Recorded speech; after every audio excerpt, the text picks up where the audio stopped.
And then the other corruption is bigger level, but you look at the government money that we pour into people surrounding Afghanistan, Pakistan in particular, and then you see how that money goes through their particular cycles or silos of corruption there, makes its way to ISI, corrupt people at ISI, makes its way to the Haqqani network, TTP, all these different groups. And then all of a sudden that money is being used to kill us, Afghans that we work with, American soldiers with IEDs, all of that. So, I do care that Afghans we brought up ran off with our money and no one did shit about it. But the shit that goes on into Pakistan being the most glaring example, and then that U.S. taxpayer money is used to kill U.S. servicemen and women and intel and Afghan partners. Like that's next level stuff. Let's go!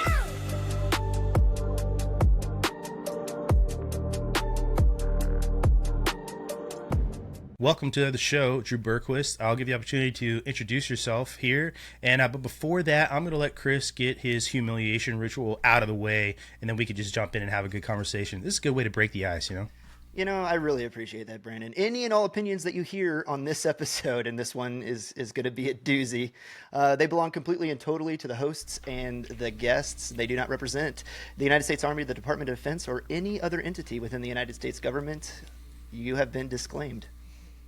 Yeah, definitely. Hey, and if you're a new listener, because there are quite a few of you, just want to say welcome to the show. Also, check out the show notes. And if you're listening to us for the first time, please consider subscribing. It really helps us. If you're following us over on Rumble, if you're listening to us over on Rumble, click that subscribe button. Help us get to 10,000 followers by the end of the year. That is our goal. I should maybe do like a challenge and like not shave my beard until we hit 10,000 followers. I hope I don't end up looking like Gandalf in that process, but maybe I could do that, Not shave my beard till 10,000. Yeah, okay, there it is. Boom. Can't shave it.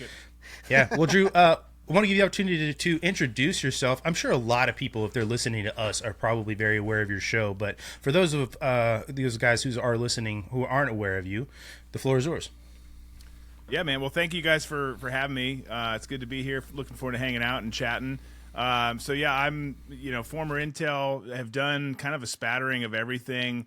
Always civilian, but yet deployed and worked with special operations from the very early onset of my career, and then ended up doing a number of things with the agency, primarily with the agency overseas, doing everything from paramilitary to more traditional espionage, can't talk. I got to kind of do a whole spattering of things. I crammed a lot into my career, which was just a little over 12 years. So fun times, and now, I have a show.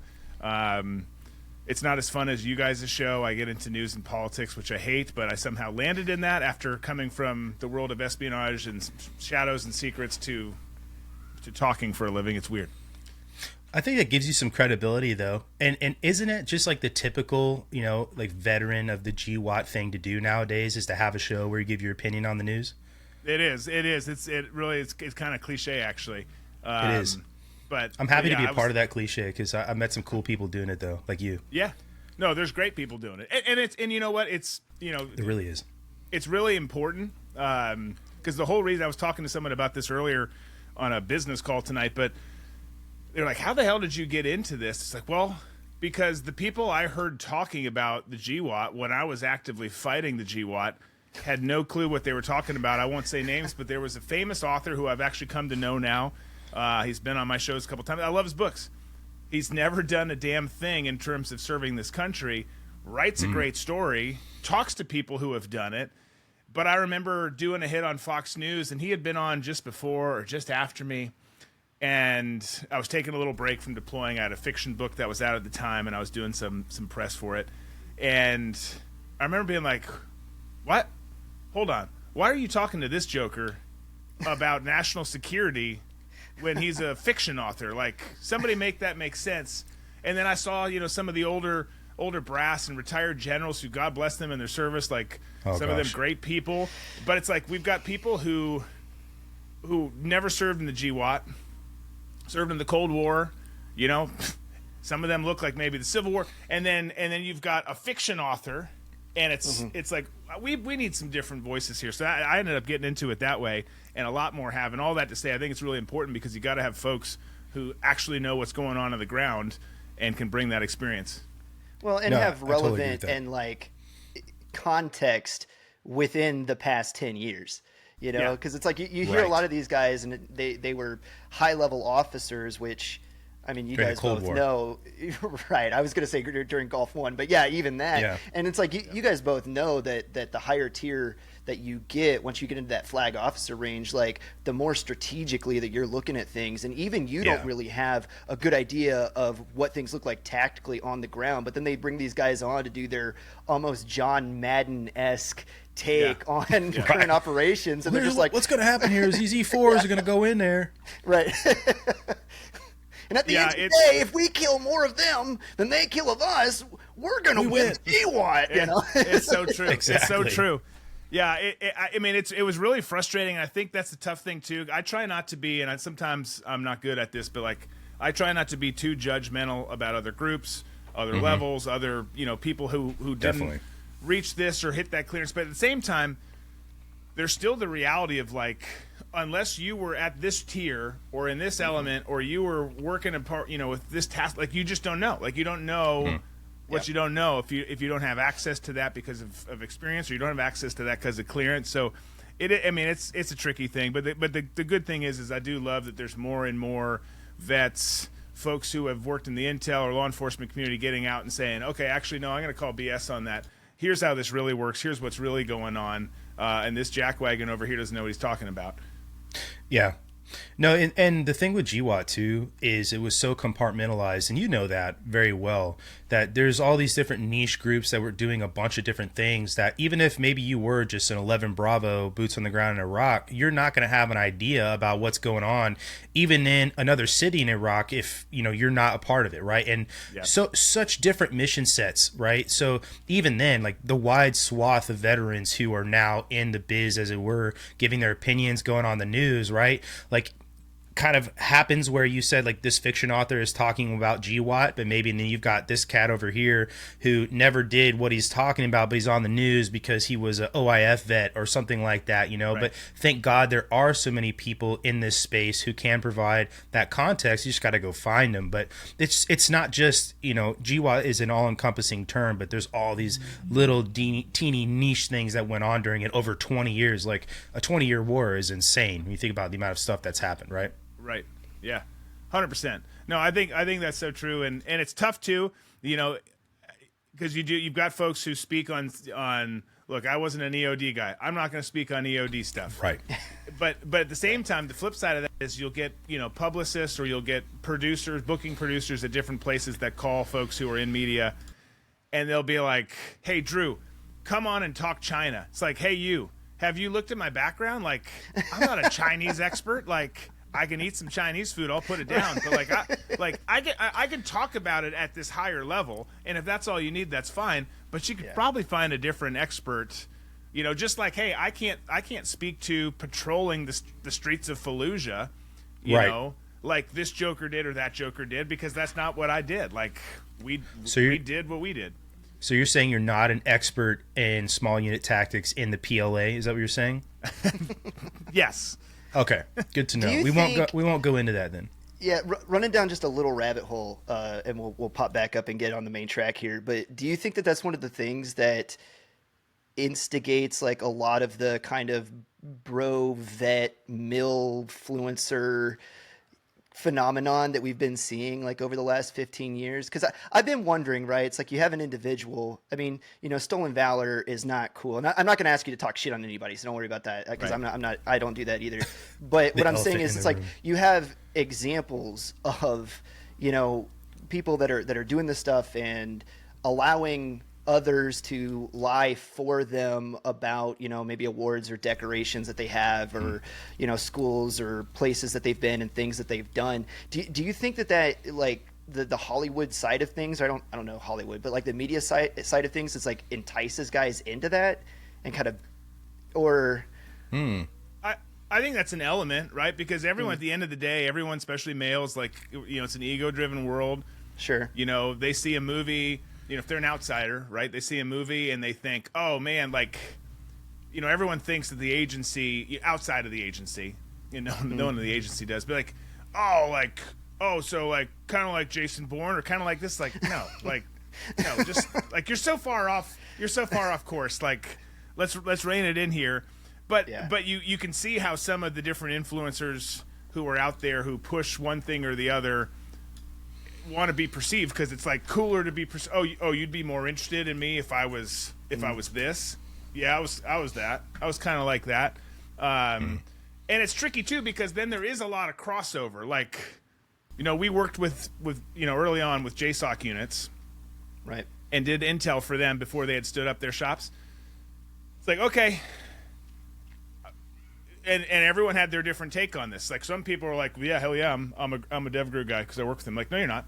No, you work with them. You're doing some badass shit, and that's awesome. But you're not, and they're also not you. Like, they can't do what you do. Like, there's a reason why everyone's come together. So, right. But I think it's tough because the male ego, I think a lot of it is that, because it gets in the way. Like, I wanted to be that. I wanted to be a group guy like Chris. So I'm gonna just identify as that. And I hate even using that term because now we've used that, and let's just not use it again tonight, because I would really that appreciate that. Bad things. Yeah. But you know what I'm saying? This like, weird taste in my mouth that happened when you said that. It's pungent. Right. But no, it's I think that plays in, but I think it's different for everyone too. Like, at the end of the day, I wish I was talking about this with someone this week as well, actually. Like, everyone's been a part of it, but I hate the measuring contests. I hate, pissing another group's Cheerios because, you're, and again, I've been guilty of it too, and less so from the mill side because of my background versus y'all's, but it happens, and you get this group, you're part of this task force, you're part of this, and everyone, it's like, that's one thing that I wish that we collectively, specifically during GWOT, did better, because it was always just like, you're with who? Like, screw y'all. Which is, it's such a D-bag move, but it happens out there all the time. And this didn't really answer your question. It kind of went on to a couple of different questions, but there you go. No, I've experienced that for sure. I think probably everybody has, especially being Air Force, right? So, you're in the Air Force? Yeah, I could poke fun at myself. Yeah, let's do it. Let's go there. No, but I was going to kind of ask you, you got your start in NSA, is that right? Briefly. So I was there for like a minute.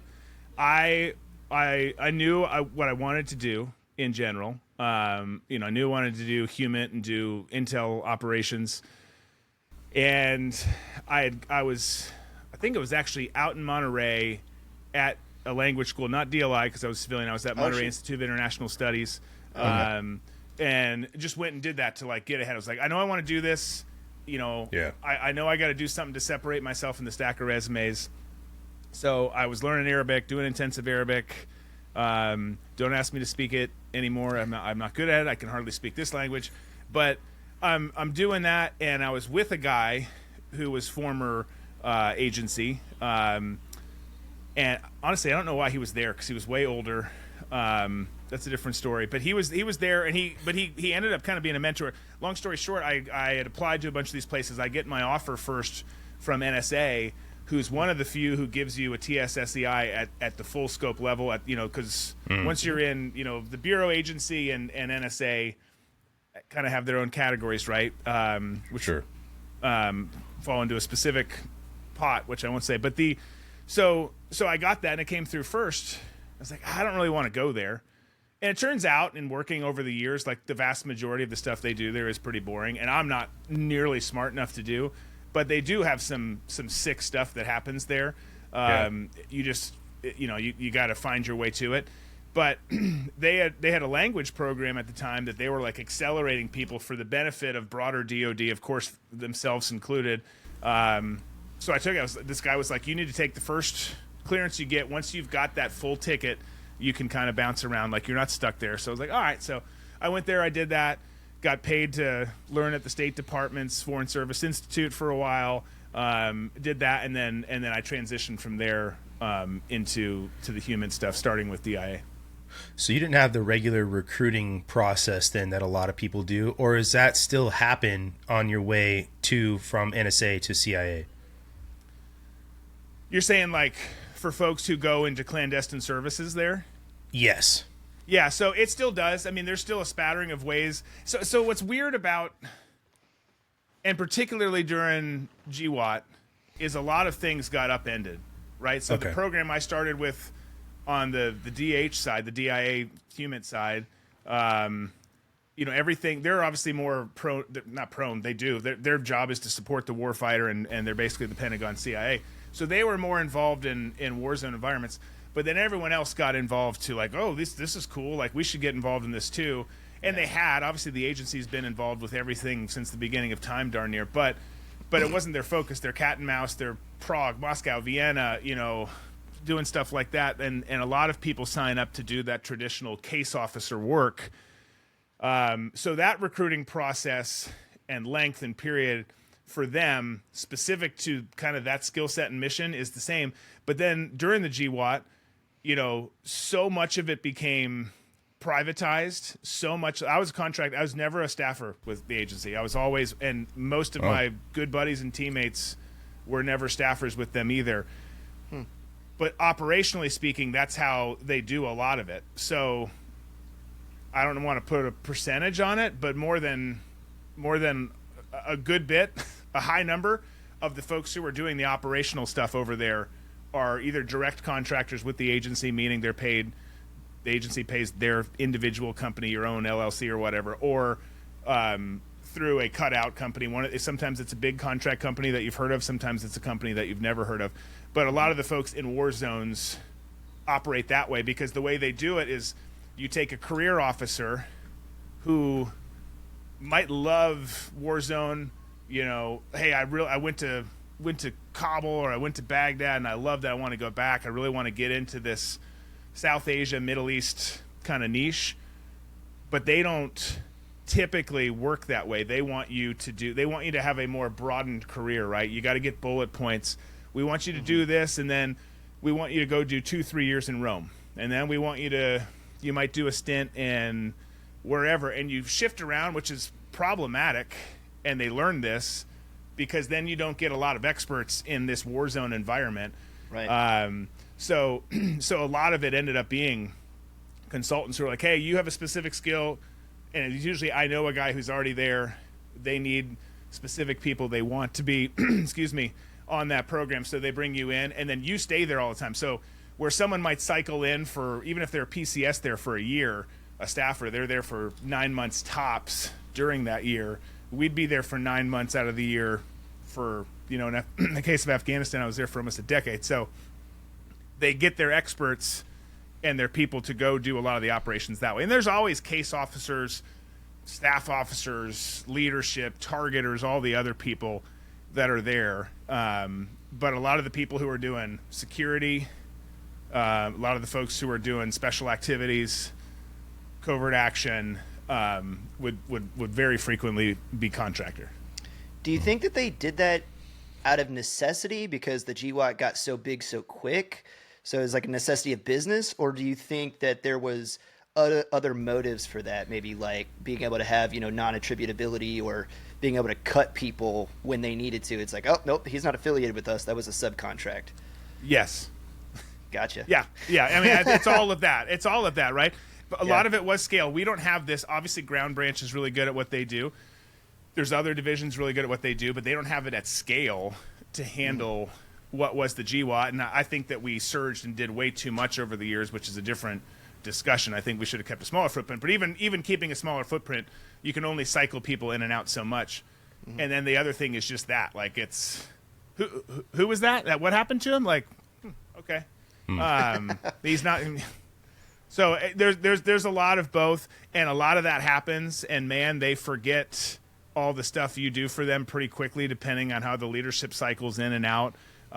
Some of us got booted out of there a couple times, and then we were brought back. But like, it was the most fun I ever had, but it's also a really tricky environment, because if you get these newbies come in from DC who want to check their war zone card. And they have all these ideas. They've never been in a war zone in their life. Those particular people also don't actually go out into the war zone. They stay on base. Right. And yet they make decisions for you, and they don't get you, and they don't like you. because you're a contractor. Like, oh, you're not one of us. It's like, yeah, but we keep you alive and make you look really good. So you're going to need us. And most of them eventually learn that, but some of them don't. So yeah. Earlier you said that you felt like you should have had a smaller footprint. Where do you feel like the footprint got too big? Well, I think, if you take a step back, we're really good.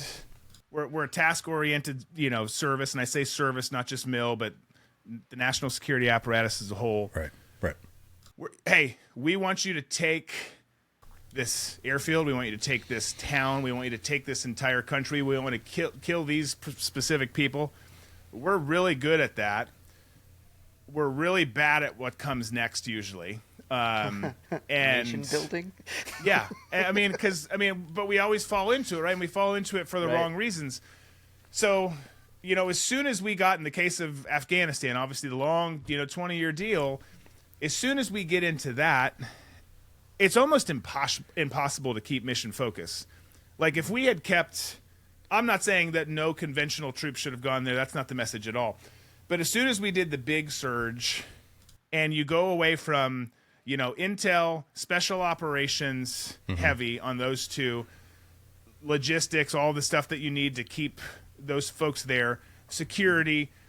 As soon as you went beyond that and started getting into nation building and training all these different groups and funding this, I've taken big cash bags to departments there to fund them. It's like, we shouldn't even be funding this department. We should just be funding this unit and this unit over there.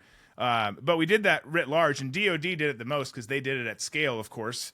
So I think it was early. Really, it was early on. Like, we crushed it very early in the war, and then we lost track very early in the war as well. And and right down to the very end, it's like, why do we have all these extra people here? Because they cause more problems for the people doing the real work on the ground too. And it changes how rules operate. People get tighter in terms of restrictions around bases, because like, well, we have to make rules for the lowest common denominator, so we've got to do things that protect all of these people. It's like, well, those people shouldn't be here. So so I think it was early on, to answer your question, Brandon. I think we got off track early. That's not to say that folks, didn't do great work. It's not to say that infantry didn't do great work. It's not to say that on the soft side and the dark side of the intel world wasn't doing amazing. We did, some of the coolest stuff ever. But you're doing it alongside of just absolute nonsense that shouldn't even be happening in the AO in the first place. So I think a lot of people would agree with you that had the war on terror stayed more of a special operations war, that things would have turned out a lot differently. But you joined, you were involved in the service, I think like roughly, from what it sounds like timeline wise, maybe 3 years after something like Operation Anaconda. Did sort of the strategic failures, in your opinion, or maybe if this was conversation being had at levels maybe that you had the opportunity to hear, did something like Anaconda sort of change the course into the introduction of more conventional forces, or what do you think caused that? Do you think it was just the long-term intent on being there to make people money, to do all this other shit that we want? Yeah, I think it's more that. Like, look, things happen along the way, mistakes happen, tragedies happen, misfires happen. But at the end of the day, when you look at long sustained conflicts, wars like this, and you look back at history, and you look at the present even, and some of the things going on, and you just kind of see how the DC machine operates. And, I don't want to say military industrial complex and take us down that road, but you see how that all works and how much profit is there for people. Right. No doubt. And you can't help but think, like, I don't think it was X, Y, or Z that caused this to spiral. I think it's just the fact that you guys really wanted this to keep going. And the more I step away from it, the more I feel that. I don't think there's ever absolutes. I don't think it's just that, but I think that's a pretty big ass part of it. Well, the incentive becomes a giant self-licking ice cream cone in and of itself, right? You already mentioned like inside the DC Beltway, and the contracts start getting issued. I mean, the DoD's budget has giant dark holes in it that just all kinds of money gets flushed down. Contracts have to get filled. So, anybody connected to that side of things only has incentive to see it go on. But then even if you just shift over and look inside of the Department of Defense itself, right? Like you're going to look at the commanders of the big infantry divisions, right? The idea that you said, hey, contractors need to get cycled around so they can get, their experience up from seeing this stuff. Well, the division commanders of the big infantry divisions are saying the same thing, right? And then it became the brigade combat teams, but they're like, hey, we have to shop around all this expertise. Everybody needs to cycle through the war theater because it can't just be the 82nd and the 101st, right? That has all the combat experience in it. So then the incentive inside the DoD is, well, we got to roll this around. And then we had 1st Special Forces Group guys going to Afghanistan. Why? Well, because we can't have all of the the battlefield experience stuck inside 5th Group and 3rd Group. So then it's like now we've got 7th and 10th and 1st all cycling in too and doing this stuff, and it's just it becomes this giant wheel that just starts rolling. Like it does. We did my early on when I was with Task Force. We did a bunch with 7th Group. It's like what's your AO? Right. Like, I mean, I love the guys. They were awesome. We had a great time with them. But I mean, everyone cycles through, and that was for the agency side, at least on the intel side. It was more staffers who dealt with that, and so then we were the glue, like we were the ones who kept it together. So whether you were on this action, covert action program, if you were GRS, you were ground branch, you did a little bit of all of it over your time, whatever the case was, we were the experts. And eventually, you'd get good people who would come in, like chief of station. Chief of station has a lot of WASTA in a country, well, any country, anywhere, but certainly in a country like that.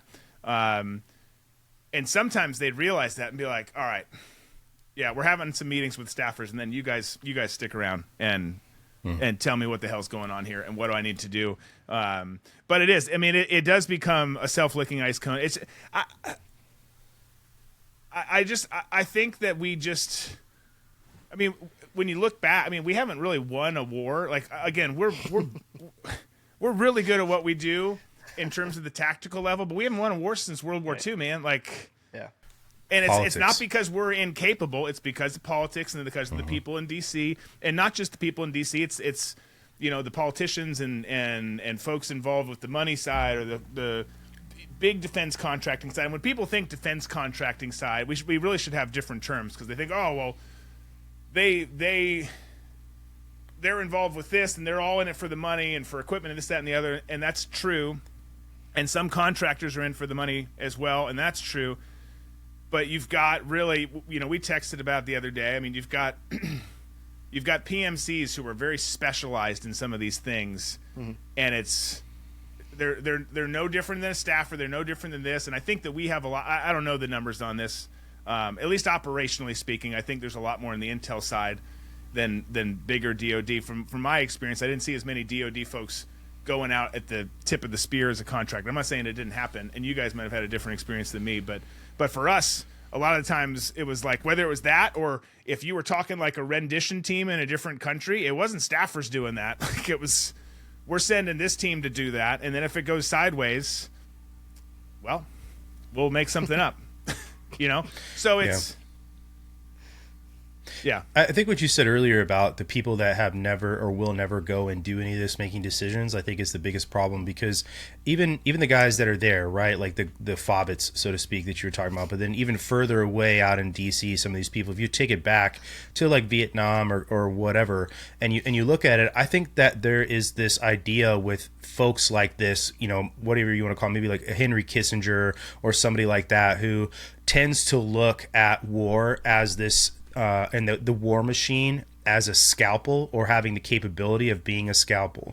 And the military does have scalpels in special operations. These teams that can do very specific things, they know what they're doing, and there's a niche. But overall, the war machine is a hammer, and it doesn't get treated like the hammer that it is, and deserves to be treated as. they have this idea that they can say, well, this needs to happen this way, and give all this weird nuance and ideas, and we're going to do this, and it's going to have this effect, and it's going to waterfall the way that we want it to. And then all of a sudden now you've planned out what's going to happen over the next 3 months down to a T, like you're planning out your next chess moves, and it doesn't happen that way. And it's just like Mike Tyson said, everybody got a plan until you get hit in the mouth. And that's what happens. All these politicians, all these people, these generals maybe that are don't have the nuts to tell a politician no, are telling their and then you have the tactical or the operational level officers who are lying up the chain as well about success, right? So and this is the other part of that self-licking ice cream cone, that wheel that you were talking about, where there's not even an actual actionable flow of information up and down the chain of command. There's just this idea of what's going on that we're talking about, and we're not even talking about reality anymore. Yeah. No. If people knew how little was actually known and communicated, and the silos that existed, it's disastrously broken.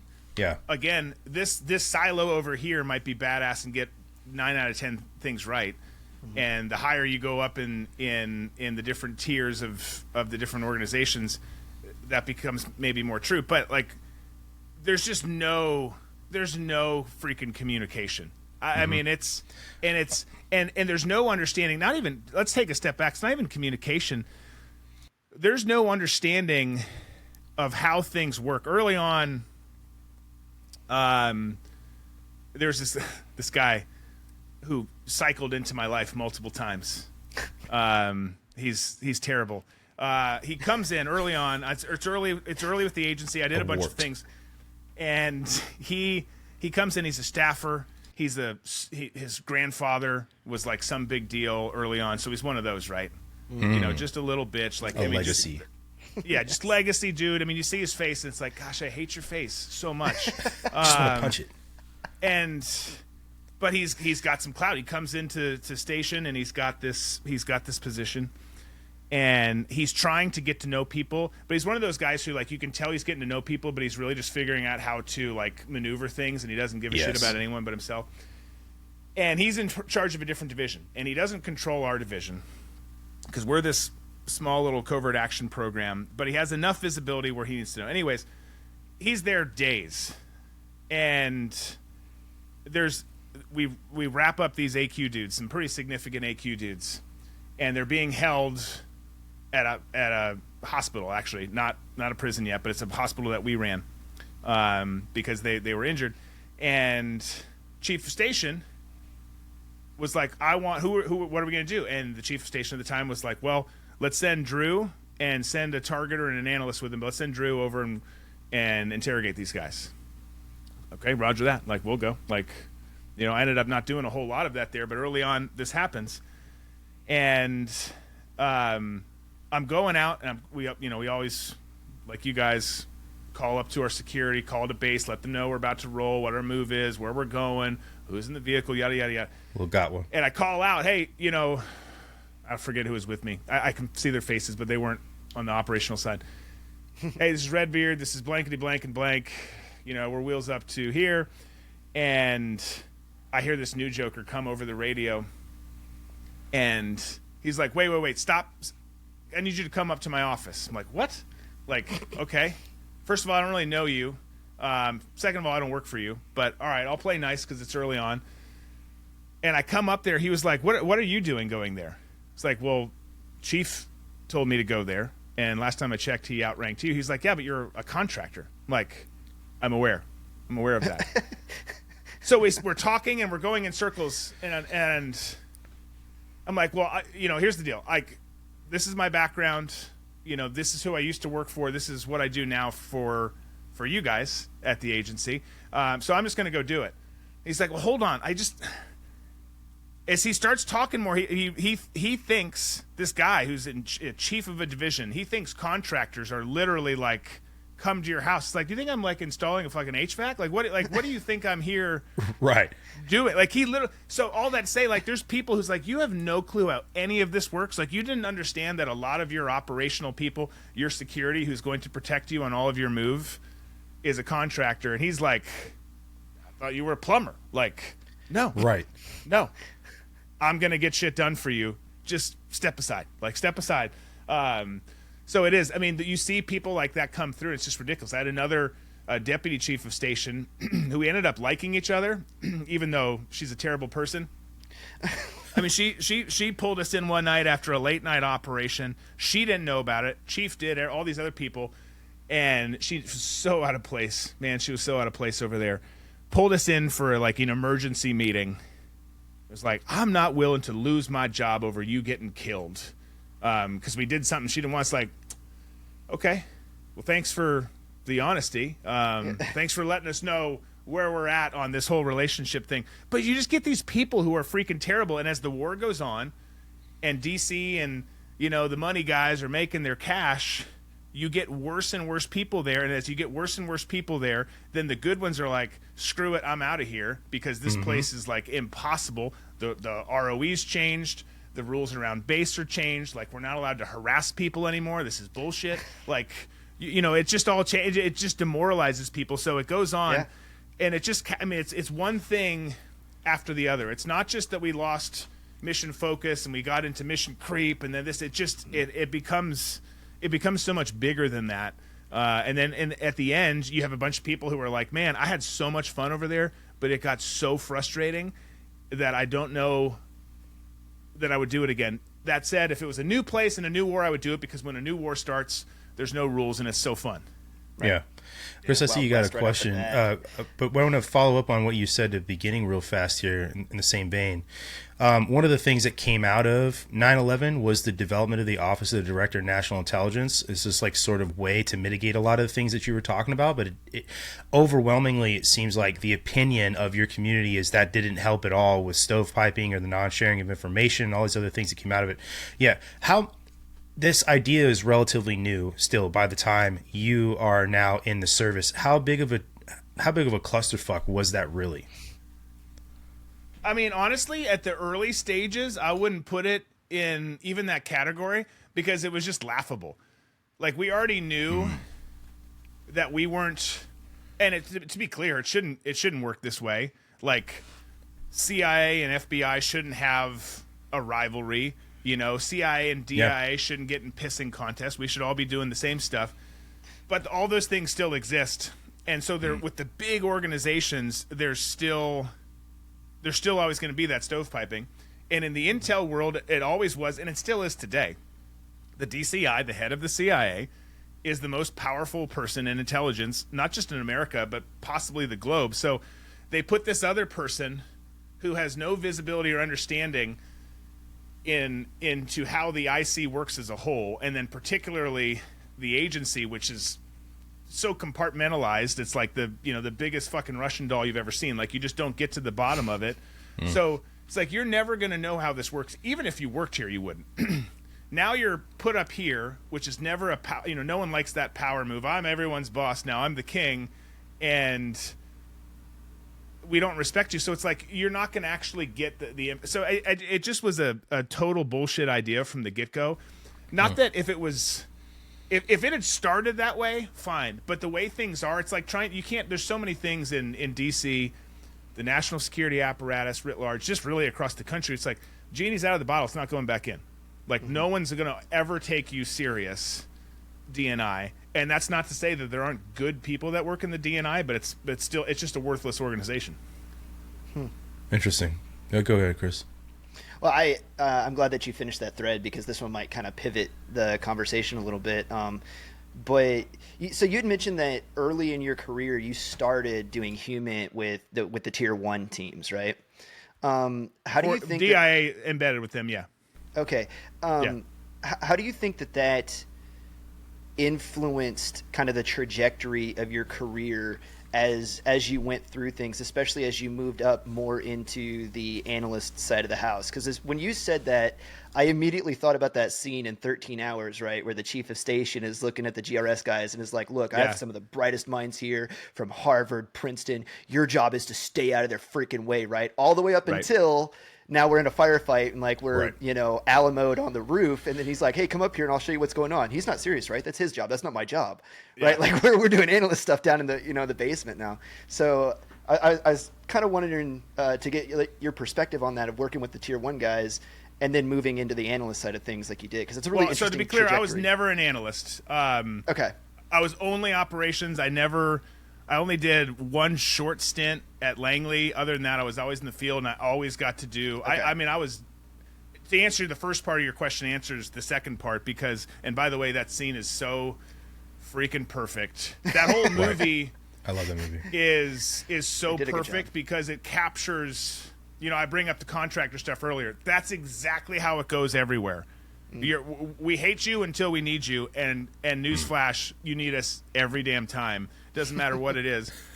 But so it changed my trajectory a ton, because they had started this program under Rumsfeld, and like Rumsfeld, don't like Rumsfeld, he had realized that we had all these Cold War guys who were doing intel who did great work in the Cold War. And then, as more GWOT stuff started popping off, even really frankly before it, but certainly when the Global War on Terror popped off, you'd have these guys who are they're older guys, like, did amazing things in Spain and Russia and all these places, but they were being asked to deploy with special operations groups, and in some cases tier 1 groups, and they couldn't it was just oil and water. It's like, well, what do we do when we're on objective and we have to egress and swim across a river? And the guy's like, well, I've got a broken hip. Like, it just doesn't work. Right. So Rumsfeld started, and this was pre, now all the different, tier 1 elements have their own freaking massive organizations, their own intel and everything. Right.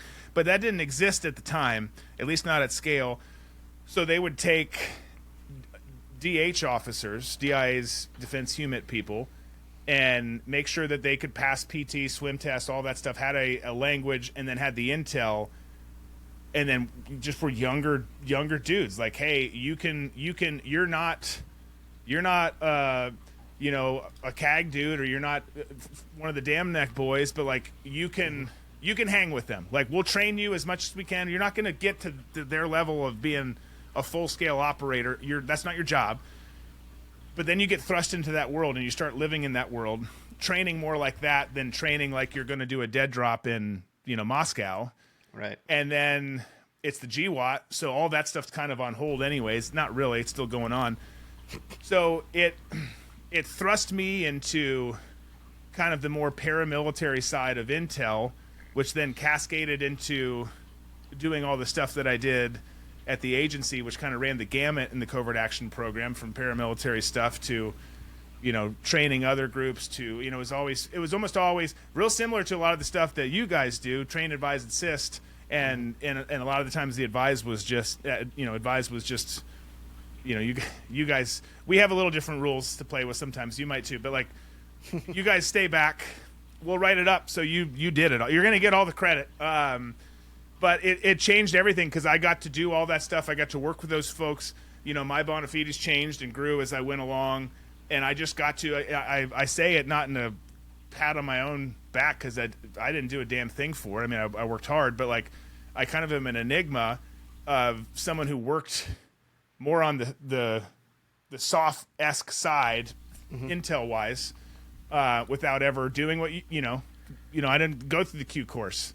I didn't go to Bud, so it was really cool, because I got to do stuff that a traditional intel officer doesn't get to do, and then it kind of became more of my. I mean, I never was a traditional intel officer. I just grew up during the GWOT, and that's what I did. So it changed a lot, but it put me onto the course where sometimes I might be doing a security detail for folks. Sometimes we trained a strike force unit, an Afghan special operations unit, and worked with them. So sometimes we might be kicking a door down after running an asset and figuring, so we got to do the full gambit of things. And it was, I mean, if I didn't have 4 kids and a wife, and I wasn't gone for, 70, 80, 90% of the year for so long, I'd still be doing it. Yeah. Well, you said that you were a HUMINT guy with DIA attached to these tier 1 guys. What was your day-to-day like? Because it's kind of an interesting idea to me too, that you are a HUMINT guy doing human as a white guy in a country where everybody around you is not white, right? So like, what was that like, first off? Because you have to build relationships, but what was your day-to-day like? Because I'm sure overcoming that immutable characteristic was something you had to work on, right? Yeah, for sure. Well, so first of all, like, intel in war zones, particularly Afghanistan and Iraq, it's different than, you know, if they send a knock, you know, non-official cover officer into Bulgaria or Hungary or somewhere like that, and he becomes a businessman, you're going to put someone in who blends in or fits, or there's a good backstop for. Yeah. Initially speaking, when I went over with them, I went over an alias. It's like, why are we going an alias? Like, it's just us operating with each other. Like, I'm hiding my name from, at the time, CIA, who we shared a wall with, who I hated, which is funny since I ended up doing everything with them afterwards. Awesome. We would play this one guy. He was such a pogue, but he was the base chief, and me and the team guys would get up there, and they taught it. It was my buddy Rob, who actually went down in Extortion 17. It was one of my first nights there. He was like, "Hey man, come with me." We're like, "What are we doing?" He's like, "Grab your nods." I was like, "All right." Grab that bottle of whiskey. All right. Go up onto the roof, right on top of the CIA base chief's, you know, hooch. They were all connected, and we were. It pissed him off, but we were hit. You know, he had doused golf balls in chem light fluid. And then we just slap our nods on, and damn neck had sent in some clubs and some balls, and we just hit them into the village. And there's probably still stories in that village of the glowing blue ball that showed up. Like, it's like legendary, I'm sure, in Konar province. But we would do that, and I carried that shit on. I did that in so many other places we went after that. He gets all the credit for it. But I didn't get along with them. But all that to say, getting back to your question, Brandon, so when you're in those area of operations, typically it goes, you know, you'll have a ton of walk-ins, and, you know, they come to the base, someone's told them to, they come to the base, whatever, they're checked by security. Usually we don't start with them. Usually the high, you know, lower level folks will talk to them first, and then if they meet a threshold, then they know, like, hey, it might be conventional mill talking to them, and they'll come knock on our door like, hey, this guy's actually pretty interesting, you guys might be able to do more with him. And then somebody debriefs them, and they figure out what they have access to, what they don't, and it kind of starts there. And then you'll still do like surveillance detection routes throughout the town, whatever town or region you're in, because people are paying attention, and the smaller it is, the easier they can. And it is obvious when you roll out, you know, having a big ass beard doesn't hide the fact that you're white and have an M4 and all sorts of, you know, kit on you. But you'll roll out, you'll do an SDR, and then you'll usually do like a controlled pickup, like a clandestine pickup, you know, where no one can see, in theory, you hope, you grabbing the asset. You'll bring them back to base, debrief them, do another surveillance detection route, and do a controlled drop somewhere in town to keep the asset safe. So a lot of it works that way, and then you build your target package that way. So it could go a lot of different ways at that time. So you'll build that intel up, work. So we'd have, you know, usually the Omega teams were like at the FOBs, we'd have 2 operators from depending on which unit we were with, but at the time we were mostly working with Blue. So we'd have 2 operators, a corpsman, a comms guy, 2 intel guys, sometimes 1, 2 intel guys, and then a targeter.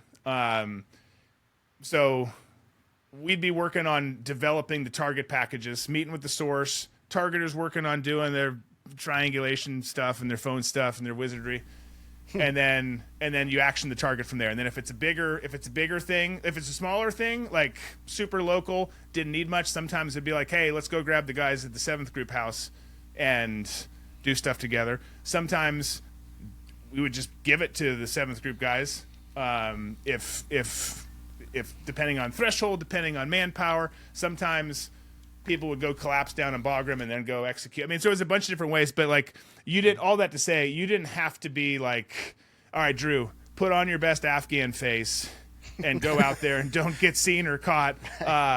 It was, you know, they're coming to us, or we're going to get them to bring them back to us. and then it goes from there.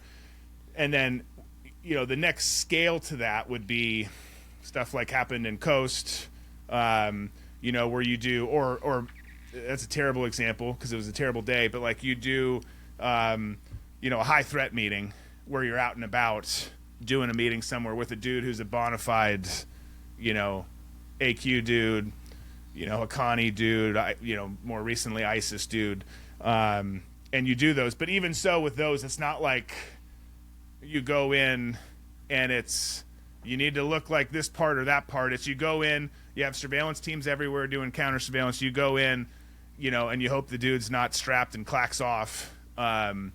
So it's just the espionage game is different. A lot of the principles are the same, but you're not like pretending to be someone you're not. Yeah. Dude, that F3 EAD cycle, if I was to say that there was one really good thing that came out of the GWOT, that the expertise and the targeting cycle is one of them. Oh, they're so good.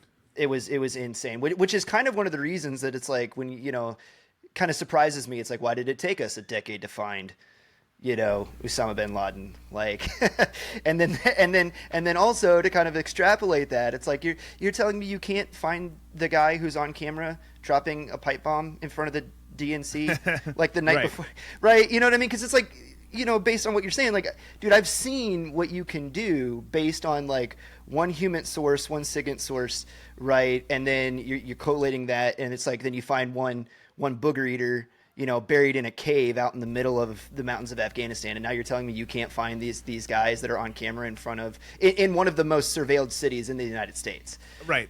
If not the planet, yeah.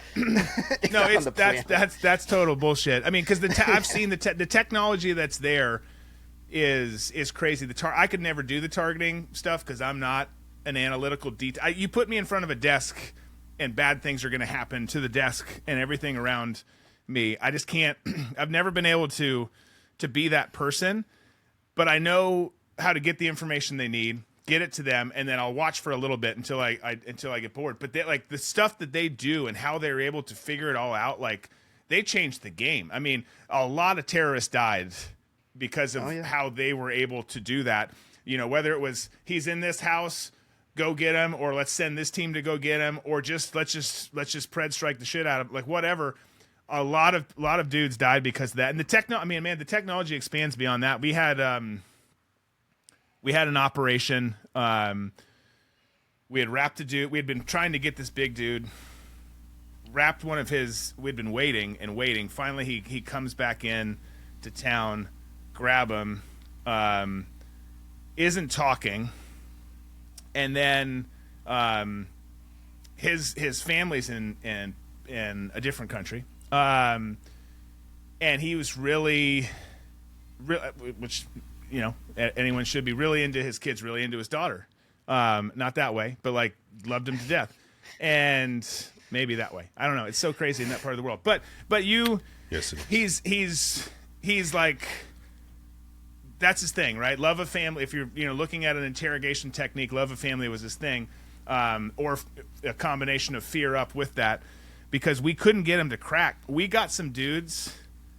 He wouldn't buy that we kind of knew what was going on. We got some dudes to turn on his camera at home in the other country, get a picture of his daughter who was in the room, and then show it to him. And he led us right to a top 5 AQ dude.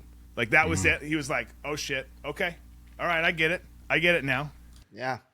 Like there's I probably shouldn't have gotten into that one. There's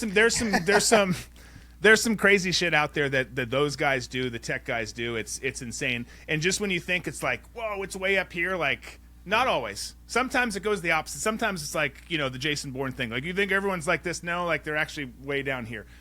But then sometimes on the tech side, you think it like caps out here. It's like, think bigger. Yeah. Think bigger, think more nefarious because it's out there. That's just a good PSA to make sure that you put your home network on a VPN. That's all you were trying to get at, right? Yes, Brandon, exactly. Brandon, I know you want to go somewhere, dude. No, I was just going to say I'm really glad that you brought that up because I'm kind of curious tech wise, and I want to walk you right up to the line of things that you aren't supposed to say, right? Like I want this to be that way for people listening. But as far as big tech goes, like what did you see that we piloted through GWOT? And when I say piloted, I mean like new tech, right? Trying it out in an arena like what you were doing that nobody had seen, right? What did you see and how was it used to manage either GWOT or now you know it has further application into the present day? I love the grin. He's like, "Oh man, Yeah. I know," but I. So the I'm just trying to find the line. Hell yeah. We would. Here's the thing. The IC and particularly the agency has endless money. So the ways by which we, the government, and in this case, you want it to go this way. You want it to work the way that it does. If we need information and we need to buy a company to get that information to further develop the story, then all right, that's cool. Hey, we need to buy. I mean, the amount of money that moves. I mean, the amount of money that I got trusted with in my career to move around and do stuff with is like still befuddling to me. It's like, why? I don't trust myself with my own amount of money. Like, why would you trust me with that? But all that to say, manage like multi-billion-dollar project, right? yeah, but like so you can buy you. There's a lot of things you can do. Hey, boss, here's the thing. Like, in order to do this, like, I'm gonna have to buy that airline. And I'm joking and making shit up. I get you. But that kind of stuff happens.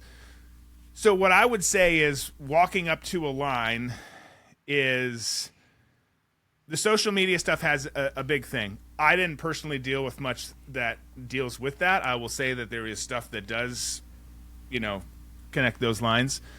Yeah. But I would say pay a lot of attention to your phones and each advancement because certain things were tested there.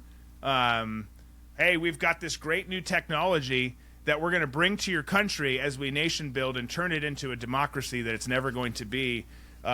You should use these phones with this service. And it's going to be better than those because it's that. So, like, you get some stuff like that'll happen where you start to get a visibility into, like, well, why are we pushing this particular kind of service so much on these people who would be happy with a cup of water and a goat? And then you start to see kind of how it works. So there's all that to say there. I know you want more answers than that. I want to see my kids tomorrow. So that's more important. There's a lot of connectivity with that. Like there's not a piece, I would say there's not a piece of tech or a tech industry that is not touched or influenced by our intelligence community. And that sounds for people who don't know, probably kind of conspiratorial. Oh, come on, that's bullshit. Like, there's no way. You don't know how much money and power is there. And I got to experience what I got to experience. And I get to experience all of it. I'm not saying I did everything under the sun. I didn't. But I got to experience a lot, and you see it. And I know people who work in all the other divisions. And then I just also have eyes and a heartbeat and part of a brain. And it's you can just see how it operates, and then you can see how it could be. And I'm not saying, by the way, I'm not suggesting that it's been used against you or me or anyone watching. Not saying it hasn't either. I'm just saying that the capability is there, and it is tested in different areas. Let's try. I mean, I remember when, I don't remember if it was 3 or 4. But 3 or 4G came out. Like, let's really push this. And any time that our folks are pushing stuff, there's usually a purpose behind it. So sure. Well, I don't know if that wets your whistle enough or not, but I was going to say I think it might be a good follow-ups. Opportunity to give an example that's not of us, right? But look at how China moves Huawei into every developing country that they move into, and then they push 5G technology, and it's like one of the first things that they do when they establish economic ties with a country, right? And so just take that example for what it's worth, but if that's how China's doing operations. Yeah, it was exactly. Literally the from that. thought I had. Yeah. No, that I was just going to say, I've given this story a few times on other podcasts, but when I arrived to Kenya and was going to do base security, the first thing I was given during my intel brief was the flight chief's cell phone. And that phone was a Huawei phone. And you know enough about Kenya to know there's a Chinese port that is 5 clicks from the area of Kenya that I was in. We're at the time actively building this port alongside the Kenyans, and I was like, this is like 2018. I'm like, I'm not going to use this phone. Like I know what Huawei is. Don't you know what Huawei is, right? And they're like, well, this is the phone you have to use. I'm like, it really isn't. I don't have to use this phone, right? And the camp is as big as a Walmart parking lot, right? Minus all the other shit we did outside the wire of that camp. I was like, I'm not using this phone, right? I was like, this is probably one of the dumbest fucking thing. And every phone on camp was a Huawei phone, minus the landlines, which, I mean, like, that's fucking, it's just so stupid. Yeah, and I say that to say, but you brought up China, Chris. I was just going to ask you, right? One of the more annoying things to me I see nowadays is, and really this has been since like the Russian invasion of Ukraine, and then all of the Biden presidency, this misnomer, in my opinion, has had the opportunity to proliferate. Okay, that the United States, our capabilities, all of these things have faltered to the point that Russia and China have now overtaken the United States and all of these different aspects. Now, you can make an argument in some areas, I think very specific ones, where China has some dominance, right? Like there's these thorium molten salt reactors that the United States threw away tech-wise that the Chinese picked up, right? Like as far as energy goes in this area, like, yeah, China is leading there. But all these things you're talking about, okay, tech, their capabilities, the testing of it, all of this, you having seen what goes on behind the scenes, do you think that there is any sort of credibility to the argument that the United States has, quote unquote, lost its edge with the amount of fuck you money that the CIA has to do all of this stuff in comparison to our enemies, who I'm sure were, and I know were working against us in those arenas during the GWOT? Well, yeah, I mean, we've got so yeah, I think we've lost the edge. Short answer, yes. I think we've lost the edge. Okay. But I think it's not because we don't have better people, better money, better tools and resources, all of that. I think we're really bad in America with shiny ball syndrome. Like we focus on the here and the now. We focus on 1, 2, maybe 3 things at once really well, and then everything else suffers. But the things we focus on are never over the horizon. They're never like, correct, down the road 25, 50, 75 years. And you kind of understand why, because as civilians and humans now, like that's just kind of how we all operate. Like I want to make it to this mark, I want to get to that. But China in particular, better than anyone, plays the long game. Like they're thinking 100 years out. We're thinking like, oh shit, these guys just attacked us. What do we do to go kill them and their friends? Which is great, and we should do that. But we like put all of our eggs in that basket, and I say that, and someone's gonna be like, that's not true. We focus on some other things. You get the point. Like we go all in on this and kind of pay attention to this stuff over here.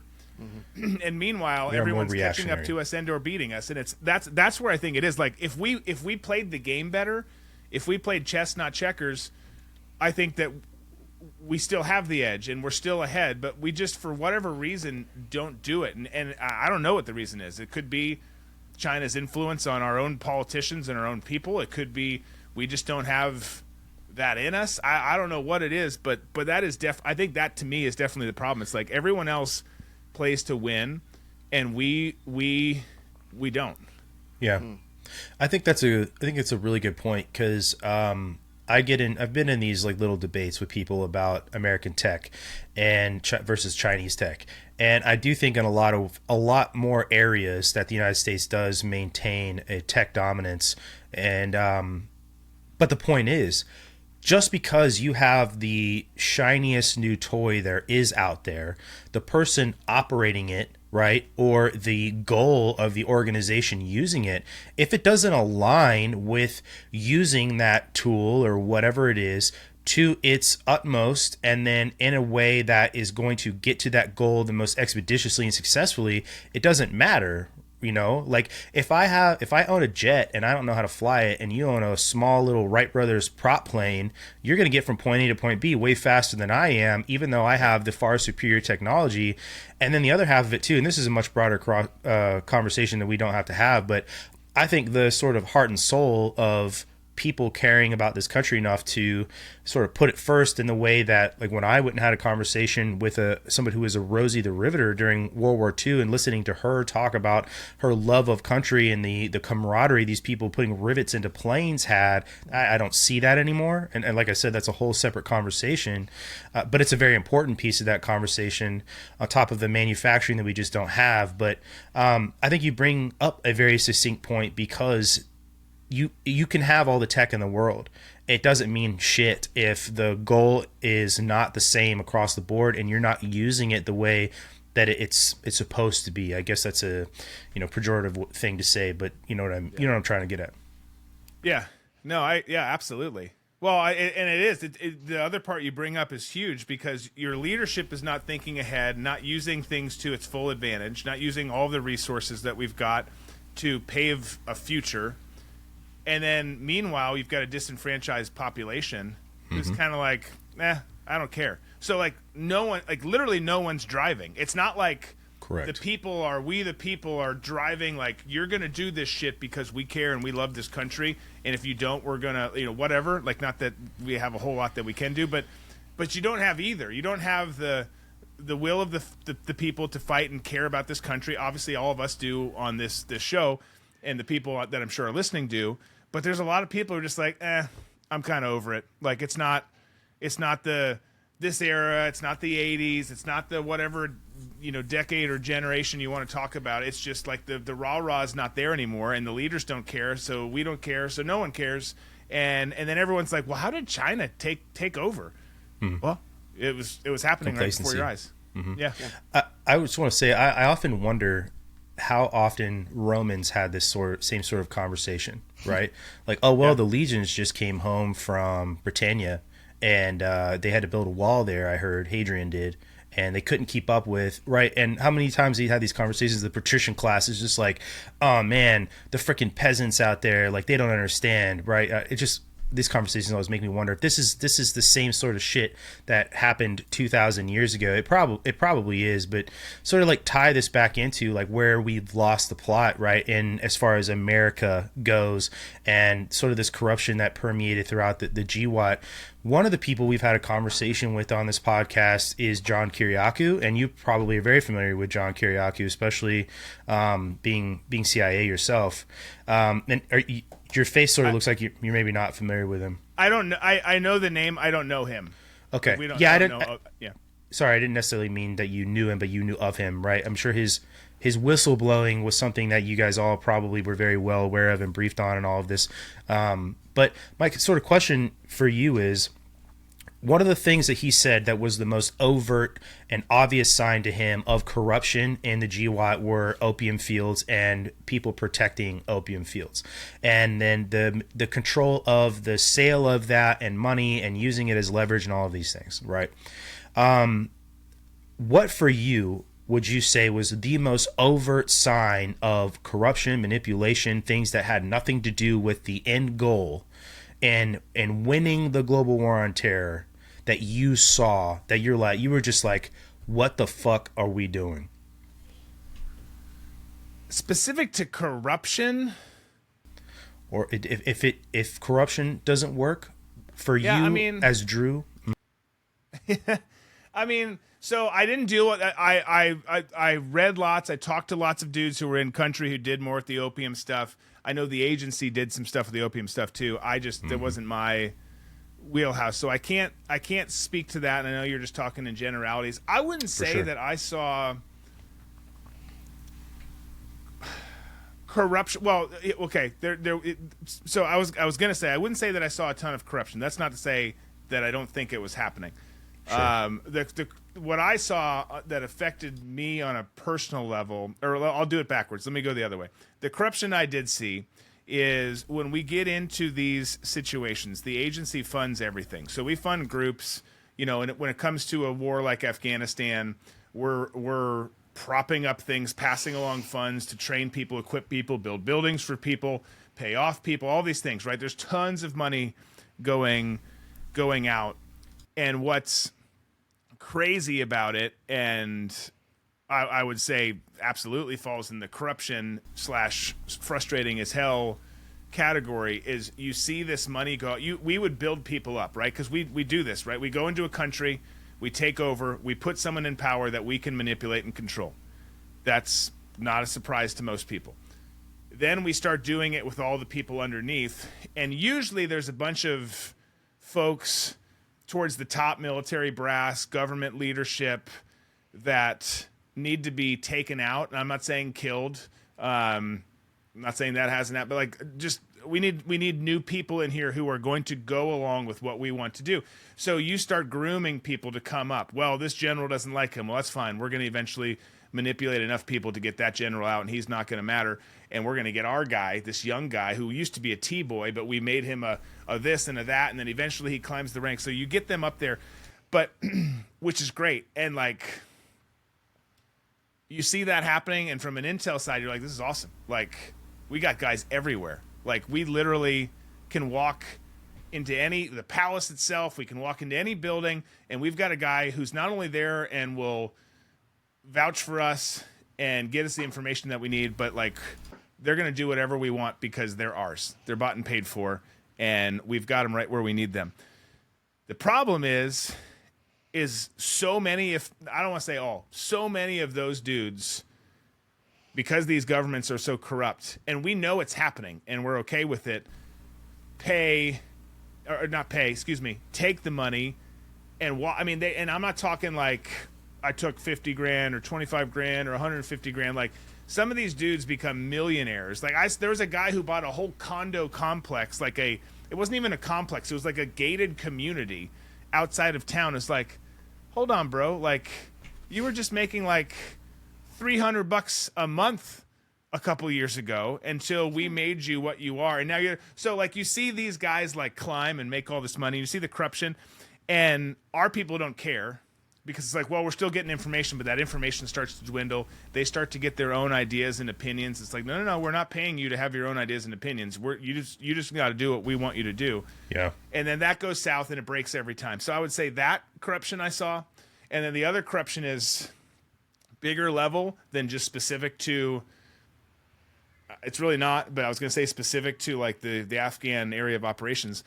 But you look at the government money that we pour into people surrounding Afghanistan, Pakistan in particular, and then you see how that money goes through their particular, cycles or silos of corruption there, makes its way to ISI, corrupt people at ISI, makes its way to the Haqqani network, TTP, all these different groups, and then all of a sudden that money is being used to kill us, Afghans that we work with, American soldiers with IEDs, all of that. So you see, those are two that I saw, and actually, as I say that, I always say that's my biggest pet peeve. So, I do care that Afghans we brought up ran off with our money and no one did shit about it, just because it seems like a big waste, and also we lost an intel source. But the shit that goes on into Pakistan being the most glaring example, and then that U.S. taxpayer money is used to kill U.S. servicemen and women and intel and Afghan partners. Like, that's next level stuff. For me personally, outside of the corruption, the frustration wasn't as much corruption. It was just how the rules kept changing. The personnel, like we keep talking about, changed. Hey, you guys just wrapped this dude, but you got to drop him on the way back. You can't you can't keep him.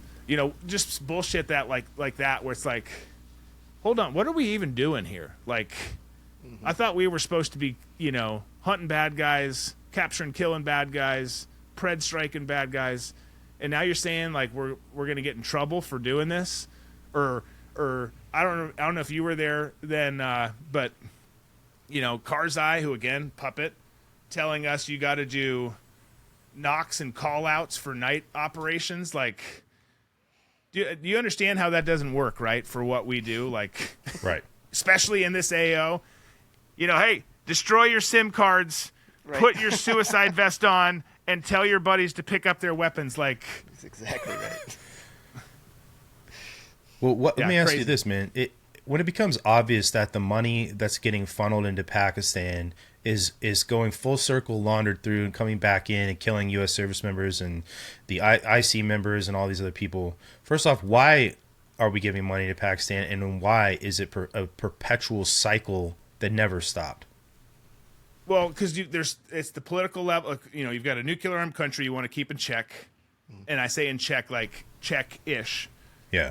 But you're trying to install people there. The problem is in that whole region, it's not even just that whole region, the whole world, is we always are playing both sides. So it's like, you're our friends for now. We're going to do this, and we're going to give you this for now. You're on a short leash, but we never see through. Like, we never sit back and say, like, what can they really do to us if they're on their own, if they're left to their own devices, and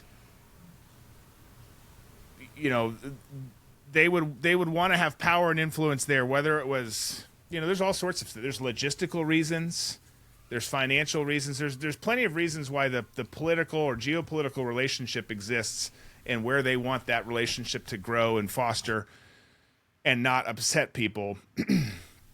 The problem is then they see that, okay, well, on the surface, some of these things are great. We want a trade partner with this. We want access to this, or we want access to airspace, whatever it might be, whatever the exchange is.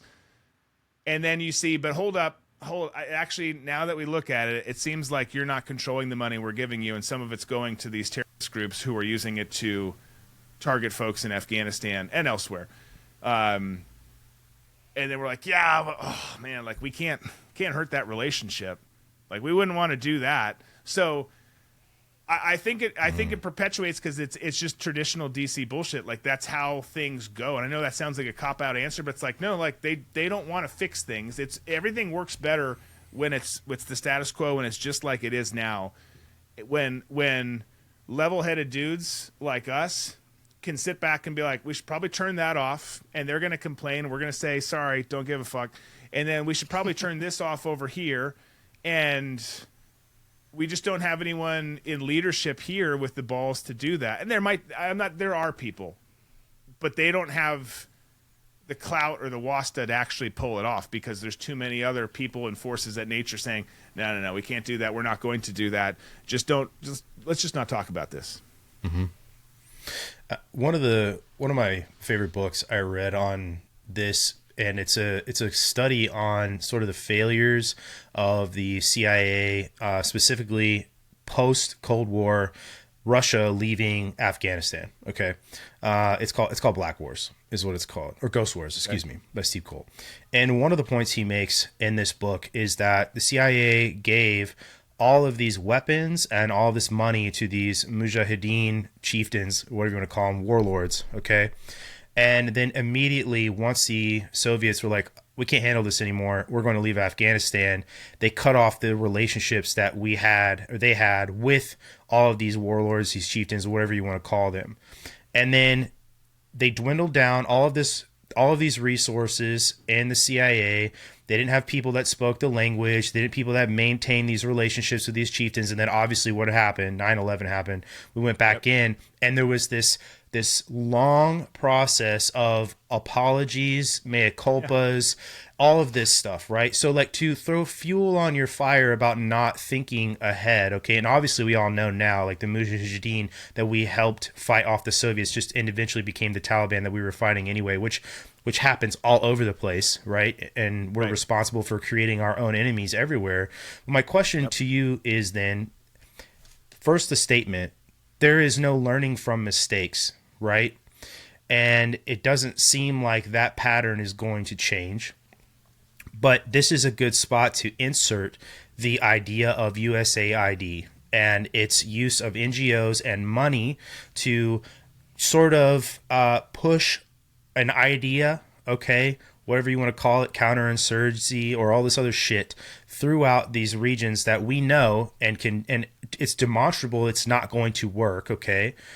Why and in what relations do you have you had experience with USAID, and did you hear what, whatever it was, superficial or it was somebody who believed the shit, justification for these people being on the ground making decisions when they had no purpose in being there, really?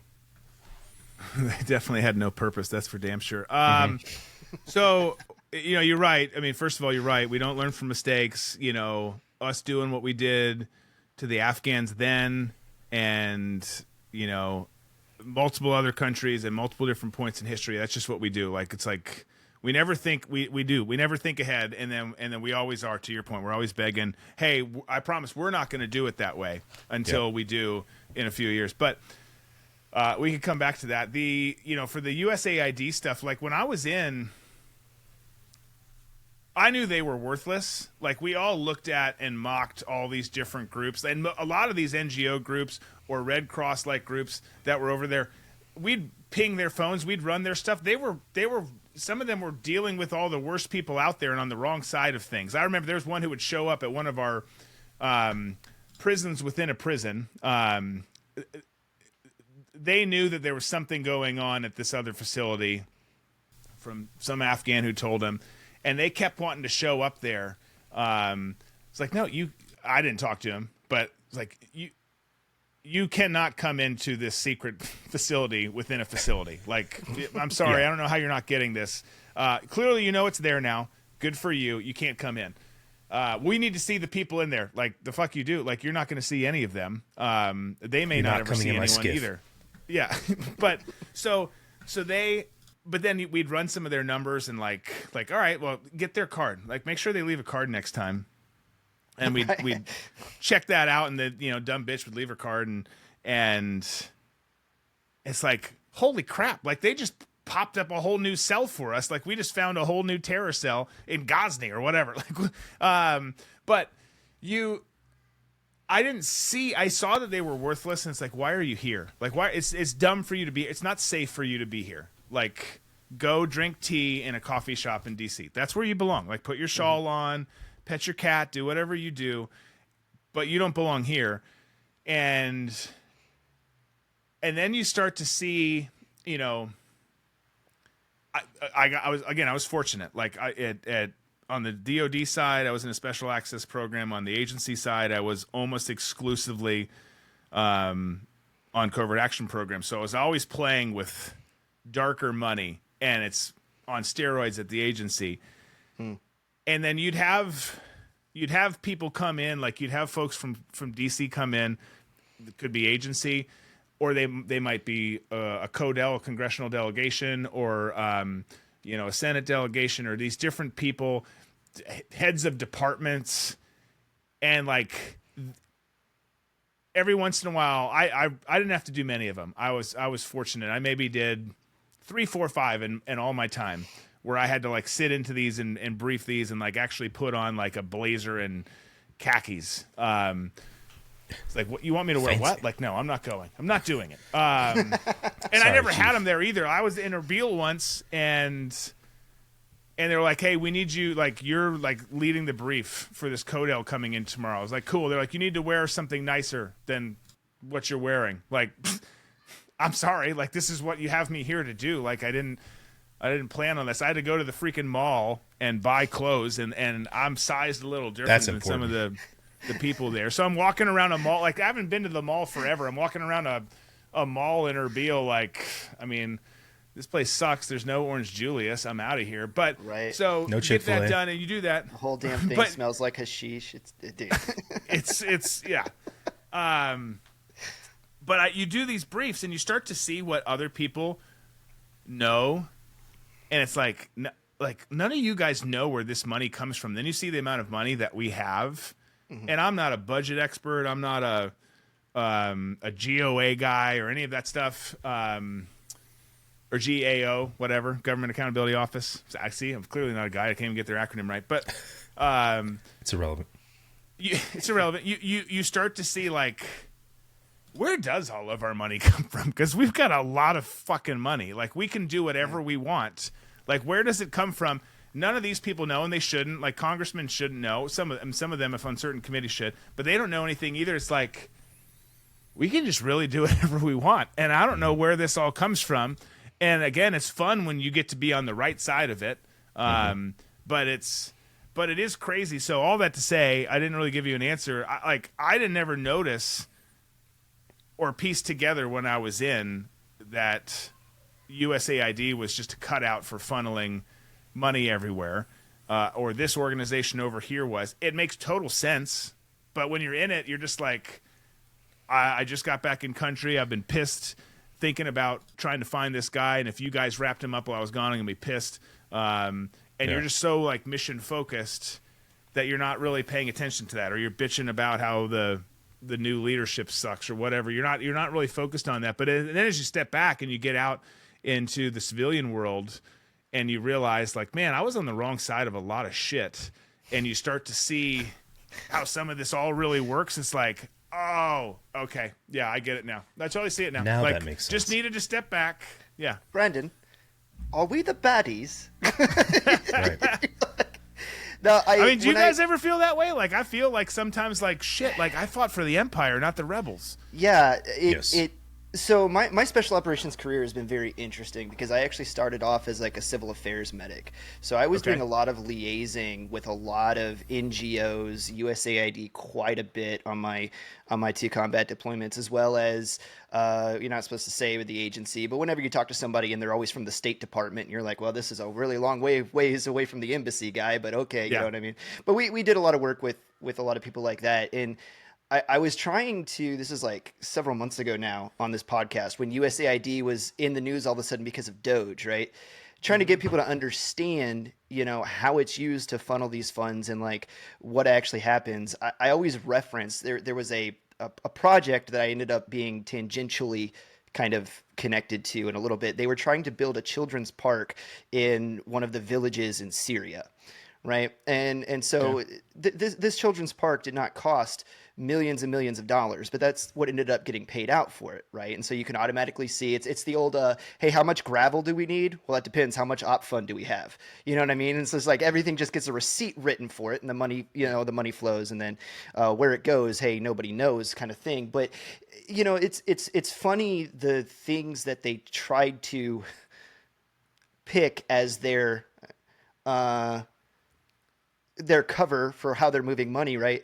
And I remember just asking a question in one of these meetings. I was like, you guys are trying to build a children's playground here in Syria. Yeah, that's the move. I was like, it's 125 degrees here every single day, and you're going to put a metal playground? All metal slides. Like, you know what I mean? It's like, can we think like another way to do? And at the time, I was still very young, very naive, staff sergeant. Like, I thought the park was the point. The park was not the point, right? The park got built, right? Park was the vehicle. But that ended up not being the point. But it cracks me up. Kind of using that as a little bit of a segue. Did you ever see or know of one of these, say, programs or whatever, where just a ton of money was thrown into it and it was just a dumpster fire disaster, that it did not have effect on target whatsoever? Like, purposefully not have effect on target, or just didn't have effect on target? Purposefully, or it was, just a mishap. Like, hey, we thought this was going to be a good idea. Nope, didn't work out, guys. Back to the drawing board. Purposely is probably better if you have one. Yeah, I'm trying to think of a purposeful one. I'll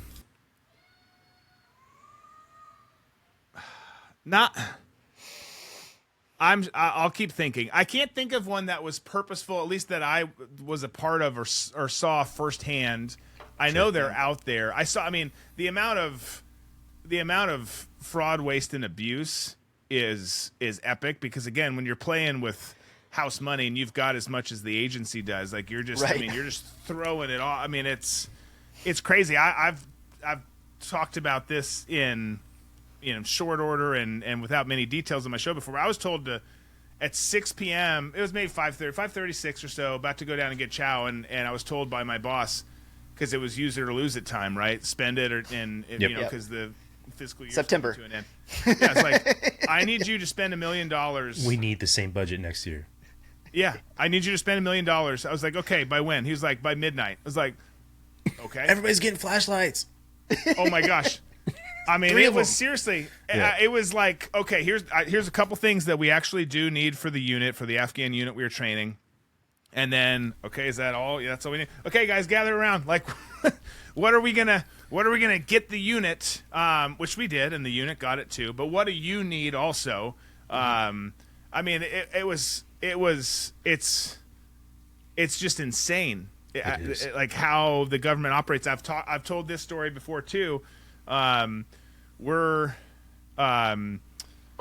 shutting things down. I think this is Obama era, shutting down FOBs because we don't want to actually do the mission, right? Let's not offend people and hurt people's feelings and kill terrorists. Let's retreat and kind of just bring it all in to Kabul and to Bagram and a couple other installations.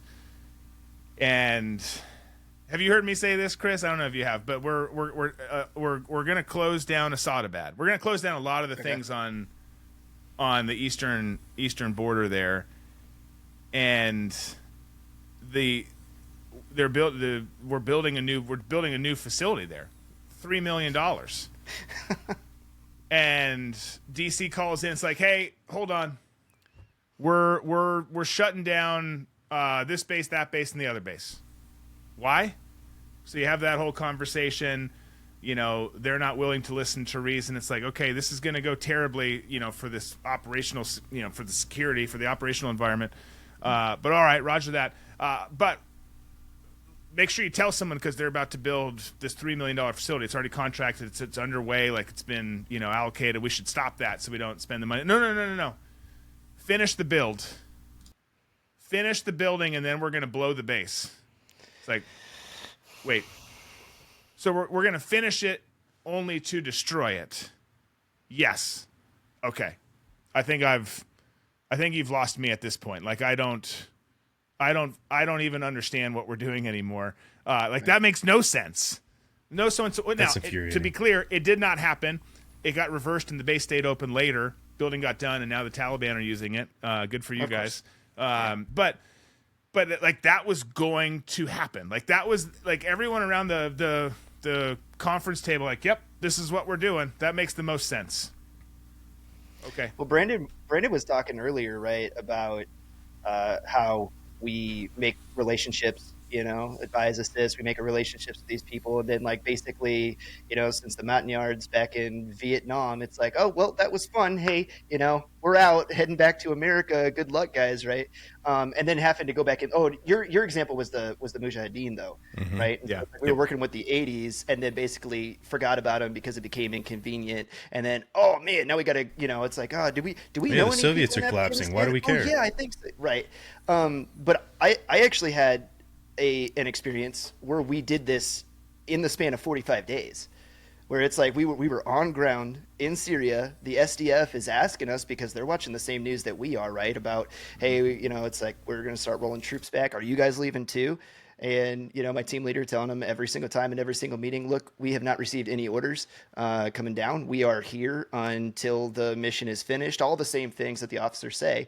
And then within 24 hours got the orders. Hey, bye, guys. That was really fun. Hey, we're going to go back over the horizon, back to Erbil, where we were staging out of, and ended up bouncing over to Kuwait, hanging out in Kuwait for about 40 days until they decided that they needed operators to push back into country. And so we literally flew right back to the same base 45 days later that I left. And then we had to come back in and have like the really awkward, like, morning after conversation of like, oh, so that was pretty crazy, huh? But we're back now. You should definitely trust us more than you did 45 days ago, because we came back, right? Right? When you love something and you let it go, and it comes back to you, Yeah. That's so us. You can't make this shit up. No, you can't.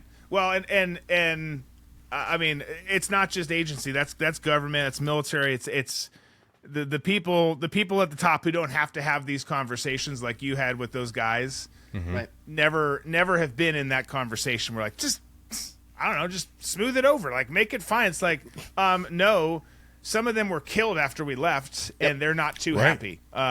So like it is tricky, and it's so freaking cyclical because we had to deal with it early on. You know, I wasn't first in, but when I got there, particularly on the agency side where it was more train, advise, assist, and you're like working hand in hand. I mean, every day. I mean, I was gone from base every day except for their Friday most of the time when they were off. And then we still were gone from base sometimes doing our own shit. But you're working with these guys. You live with them. Like, I know a lot of those people better than I know a lot of Americans back here because you just are with them all the time. And they ask questions like, are you going to go? Are you going to leave again? Why did you guys leave in the first place? Well, that's complicated. But you like get into all of that, and eventually you're able to get through it because you spend so much time, as much time as we did. Like you get close, but then it gets really tricky too when you finally leave. Whether it's you are leaving, you're done in country, you're moving to a new country, or you're at the very end, and that all that shit happens. It's like, man, bro, like you guys got to stop doing this to us. Like. You put us in this situation. We develop these relationships for the benefit of our objectives and our mission and the country, and then you make us the freaking bad guys every time. Like we look like total shit, and it's terrible. Well, we constantly ask other people to do things we would not do or would not tolerate from them. And human beings typically don't respond well to things like that. This is just relationships.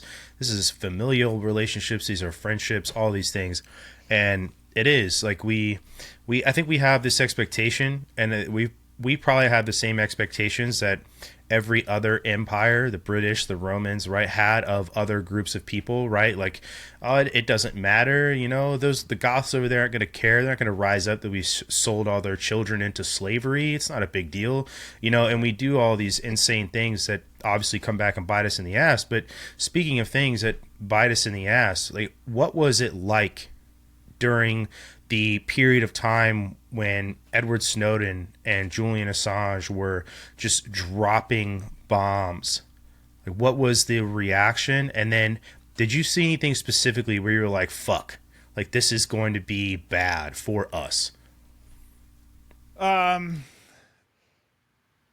Specifically, like, I don't know if there was anything where it's like, oh, that little bit of information or that shred of information is going to kill us. But it's funny because I look back. It's not funny. It's just, it is what it is. But like, Get what you mean. I look back on that time period, and I was so bought in, bro. Like I was like, I've got like a poster of W above my bed. Like, bro, my dad had a fridge magnet of W. I'm not even playing. Yeah, it's like, dude, it's like I was Mission so accomplished. in, like, yeah, exactly. It was that one, except for like in a 2-piece bathing suit, and it was custom Even done, better. and it was glorious. But I was so bought in. So like, and I'm not defending anyone or whatever, but like, when anyone would go against the system that paid me to go do what I did, I was like, Fuck you. I was like, fuck you. I hate you. You hate our country. I hate you. I hope you and your family and everyone you've ever known die. And then you kind of step back and you see some people, and again, like, some people are, champion on Snowden, some people champion on Assange, some people champion on this person or that person, but it's like, you just look at it differently. Like at that time, there was methods and stuff that happened. Particularly, I think it hurt the NSA and the SIGINT, some of the SIGINT type stuff more than anything I was dealing. That stuff lives in my world, but like nothing that I had hands-on stuff doing. And at the time, again, I was just so focused on doing my thing. Like, I want to survive this deployment. I want to go home and spend whatever it was, 30, 45 days at home, 60 if I'm lucky, and then I want to get back in, because at that point I'm going to be bored as hell at home, and I'm going to be jonesing to get back there. And I didn't think a whole lot of it, but I do remember being like, I hate you people because you're spilling the beans on things that people shouldn't understand. And I still think that there's stuff that not everyone is entitled to know. I think there's a reason for classified and keeping panic Absolutely. down and all of that. But it's like, But I also think that there's things that people do need to know. So I've kind of flipped. I've kind of flipped on a lot of that stuff. I don't know where you guys landed on that, but at the time I was just like, rah, this is bullshit. The only things that I questioned during that era, and I say that era, like the first decade or so of the whole thing combined, was I thought it was dumb when we started DHS, and I thought the DNI, as we already talked about, was like the worst idea ever. Other than that, like, you challenged anything that we were doing, and I would jump down your throat like, you don't fucking know what you're talking about. Like, so. What now would you say? When was the Edward Snowden leak? Just for wasn't that my memory. Was it 7? It was, I was getting closer to 10, somewhere in that in the 7 to 10 range. I'm speculating. Yeah. Okay. 9 was Bergdahl. 9 was Bergdahl. Yeah. Oh my god. Fuck that guy. Circus. Yeah. I don't know why. Yeah, I think we can all agree on that. Yeah. From a rope. No, I was just gonna say, Drew. I actually really appreciated you saying that, because I had a very similar arc where I enlisted in 2011, and so going through my first training in the military, which I was a signals intelligence analyst. It's kind of funny. You're in my career kind of have like an interesting. There's some points that kind of intersect, because I started on the intel side of things, but where most of my cohorts went to go work at NSA sites, doing SIGINT work, I got sent to a tactical unit to go do like forward collection work and work with the scouts and the infantry and stuff like that. And so that definitely put a bug in me of like, dude, I want to be forward. I want to be out doing the stuff. Like, I never originally intended to be intelligence. That's a whole story in and of itself, but that kind of put the bug in me, and why eventually I went to special operations and changed jobs completely and kind of, became a special forces medic. But I only give all that context to say, like, when I was going through that training in 2011, Snowden was a huge thing. And so it's like when they talked about, the dangers of leakage and, how much you can get in trouble, even if you have like one report where you inadvertently reverse target somebody or something like that, right? It's like you got 24 hours, 12 hours or whatever it is to report this. You don't want to get caught on this stuff and blah, blah, blah. Look at Edward Snowden, right? And he just absolutely demonized for what he did. And that was really my only kind of knowledge and context to the situation.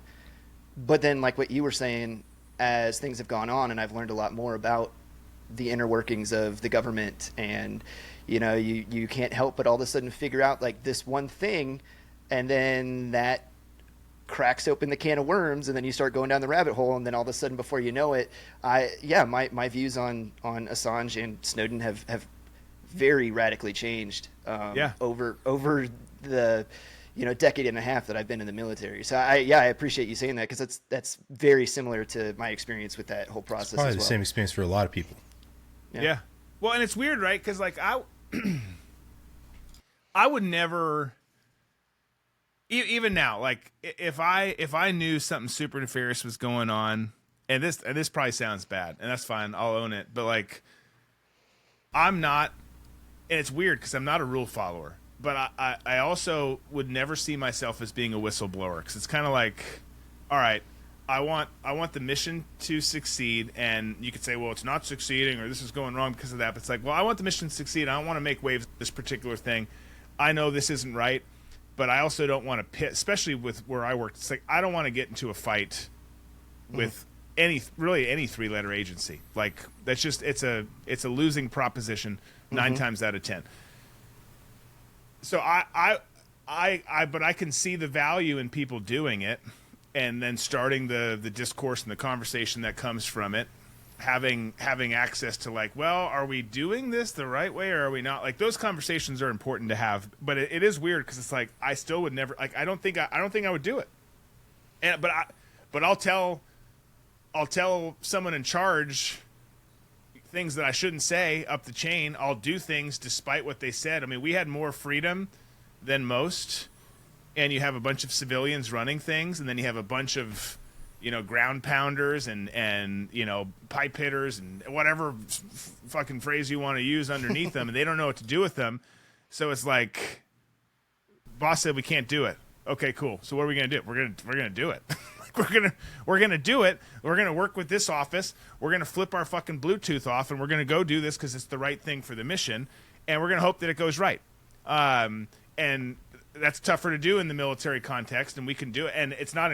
I'm not any young person listening. Don't behave the way I did, because it's not the right way to do it. But like, it's an interesting thing because I mean, the coolest things I ever did, and I got to do a lot. Some of my best memories were things that we were not supposed to do, and we just wrote up that the Afghans did it. And everyone won. The career, staffers got their performance evaluation points and bullet points on their annual thing, and they made out. We made out because we had fun and we did what we thought was right. The Afghans looked like they know what they were doing. It was great. Everyone won. But I can't ever see myself blowing a whistle. And I don't know if that's weird or fucked up, or I don't know. But it's. I have two questions for you off the back of that answer. And one of them, I don't know which one will be a shorter answer. So I'm just going to ask you these two questions, and then you can answer them in whatever order you want. Okay? The first one is, this is sort of like an ideological question. Okay? The United States is says it represents all of these different things. Okay? About freedom and sovereignty, liberty, these all. A lot of people think that those words are synonyms, but they do have very specific differences, okay? And ideologically, at the forefront of the world, the United States is meant to be this city on the hill, shining beacon, all of these things, right? And then yet here we are having this conversation about all of these underhanded things that we do not only to the people of the world, but to our own citizens, right? Metadata, right? Using metadata just to target people, even though you have no idea if it's really them or not, like all of these other examples you could give. So some people would say, well, then the behavior doesn't match the intent, okay? And there's a group of people who would say, I don't care. America first, that's fine. I don't care what happens as long as the outcome is America on top. And other people would say ideologically, well, we're not doing what we say we're doing, and we're not who we claim to be. And that group of people would make this argument about, well, the ends, right, need to fall into this category of what America is ideologically, right? What ontologically happens needs to meet the ideological root of all of this, okay? And I'll say this, right? You said something about how where you're like, could never see myself as a whistleblower. I'm with you on that, and think that, look, man, there is never ever in the history of the world ever been an empire or whoever's leading, if you ain't cheating, you ain't trying. I'm just going to put it that way, okay? And I am cool with that because I am home team all day. But is there a way to square those two ideologies, okay, that America must be this and the way we conduct business must maintain those set of core values? Or can we say one thing and do another and still be the same thing? And then the last question I have for you, and you can answer, like I said, these in any two or any order you want. You'd said before about how you switch the Bluetooth off and go after it, right? And do it even though they said. Are you able to provide an example of something like that and get into the weeds on something specific you did? And if not, that's okay. Like, I understand, like, I don't want you to like blow your spot up and then somebody listen to this with some sort of, intent to come after you or something. But anyway, those are the two questions. Yeah. Okay. So I'll do it in order. And if I forget one, just remind me. I got you. So I think, I don't know. I'm trying to square that in my head too. The first part, like, we're the global hegemon, right? Which I don't think equates to, and I know you're not saying specifically that way, but some people reference that, like the light on the hill. We're supposed to be the better or the best, like, or the beacon, the great hope for everyone. Colloquially, the world's, yes. Mm-hmm. Yeah, like all of that. Like, I maybe have thought that in the past. I'm a means justify the ends kind of a guy. I'm an intel officer, so like I'm a sociopath by nature. So like, I want us to be okay. I'm good with it. I want us to be strong. I'm okay with us breaking the rules. I have my own internal struggles with that spiritually, because I have my views in terms of faith and stuff like that, and they don't always line up very nicely with how I've operated and the things I've done. But as a country, I look at it as we need to do whatever it takes to stay safe, to be on top, and to be the most badass country on the planet. And if that means breaking some rules, breaking some necks, if that means doing all of that, like, don't care. Like, let's keep it tight here. Obviously, there's issues here. I'm a little bit more concerned about our issues here at home than I am even abroad. But likewise. But on the global scale, it's like, do whatever the fuck you have to do to stay on top. But also, I don't think that necessarily means, which DC always wants to do, going and putting our stuff in everything. Just be too big to beat and get into things when it makes sense to get into things. So I think that there's the ability to still be the badass, be the light that most people want, but also be the bully. I mean, it really kind of goes back to the peace through strength thing. Like, here's the thing. We won't fuck with you if you don't fuck with us. But as soon as you do, or you mess with one of our friends, we're going to kill everyone that you know. Like, exactly. Like, if you take that approach and you have – that doesn't work if you don't have what we have. But we have what we have. So if you do that – and it still doesn't work every time, but it works a lot of the time. Like, I just think that that's the approach to do it. Like, look, we'd love global peace. We'd love this, that, and the other, even though we've got some people who want to be let off the leash and just go fight. But I think you can have the best of both worlds. And the people who get too stuck in the ideology of, well, we've got to be better than that. Like, the fuck we do. Like, the people who say that haven't lived in the real world. And they say, well, I do. I've got a job and I pay more. Like, sit down, Scooter. Like, you don't know the real world. Like, go do the stuff that we've done. Go see how evil the people that are out there that are evil. Like, you haven't seen any of that stuff. Like, so let us just handle this. And then you will be safe, and you can pet your lapdog, and you can do all the shit you do. And if you have lapdogs, like, I'm all for lapdogs, but like, that's not true. But I don't care if you do. But like, you get to put, like, let us just handle this. This is a big boy conversation. Yeah. Some of the other ideologies that creep into that conversation when it comes to America, nationalism, where we fit on the global stage. It's like, you're not qualified, some of these people who are having them to have this. Your opinion doesn't matter in this. And that sounds mean, but it's like, it just doesn't. Like, unless you've done something, it doesn't matter. Do you want a free, safe country? Yeah, you do? Okay, then shut the fuck up and sit down. Here's a coloring book. You're done talking. Can I back you up real quick on that before you jump into the next one? So you mentioned earlier about President Obama. And I think that this era of American shame and this sort of stupid internalization of all of our sins, it created a rot that we are competing against completely and totally, and put most of the millennial, my generation, at a serious disadvantage, I think, because now you have all these people who hold on to this like victim mentality, and a lot of it's tied to their identity as Americans, which is stupid.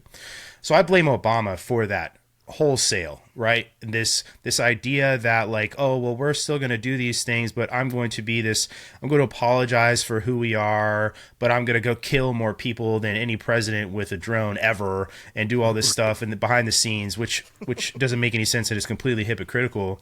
But to your point, you have to have this I'm going to come out on top no matter what mentality. This isn't just the military. This isn't just hegemony. This is like business 101. If you are not outworking and outpacing your competition, you will lose. You will not be number one, right? I don't know if this is true or not, but I remember hearing this that at one point that Coca-Cola spends more money than anybody else on advertising, even though they are one of the most well-represented brands on the face of the earth. Like, you could show a Coke label to somebody in Uganda or wherever, and they would know what the fuck Coke is, right? But they still spend money on advertising. And the stomach for that level of, I don't give a shit, whatever the end looks like, as long as we're on top, and just sort of this acceptance and acknowledgement that there are going to be like collateral one way, shape, or form. Like, if you lose that edge and you do not have that stomach anymore, like that's it, man. That is the hinge on which all of this rests. And if that goes away, then that's it, because your enemies will do whatever it is it takes to beat you. There's this like old mantra that I remember hearing early in my career about, the enemy is up early planning on beating you and practicing to defeat you, all these things. You got to get up before the enemy, all these things. And like, they sound like these nice ideological phrases and things to like motivate a young 18-year-old to get up and do fucking PT in the morning, but it's not. Right, this is like ancient wisdom, right? Like written. Thucydides writes about this, where we can talk about, you know, the hardest school, all of these things. Like, if you don't have the killer edge, all of that, then nothing else is going to last in any way, shape, or form. And again, like, I wonder, you know, the cyclical nature of human beings, like you talked about before. Like, there's a certain naivete in thinking that you can have this like cake and eat it too, be this cuddly teddy. I gotta put my hands down so my camera doesn't spaz. Be this cuddly teddy bear, right, with a knife behind its back, and like that's how you're gonna be. Like, no, like China doesn't care. They don't care at all. They don't care, right? They know, everybody in the world knows they've got a slave population, but you have these losers online that glaze them every single day, and they just do what they want, and they get away with it. You know why they get away with it? Because they don't care.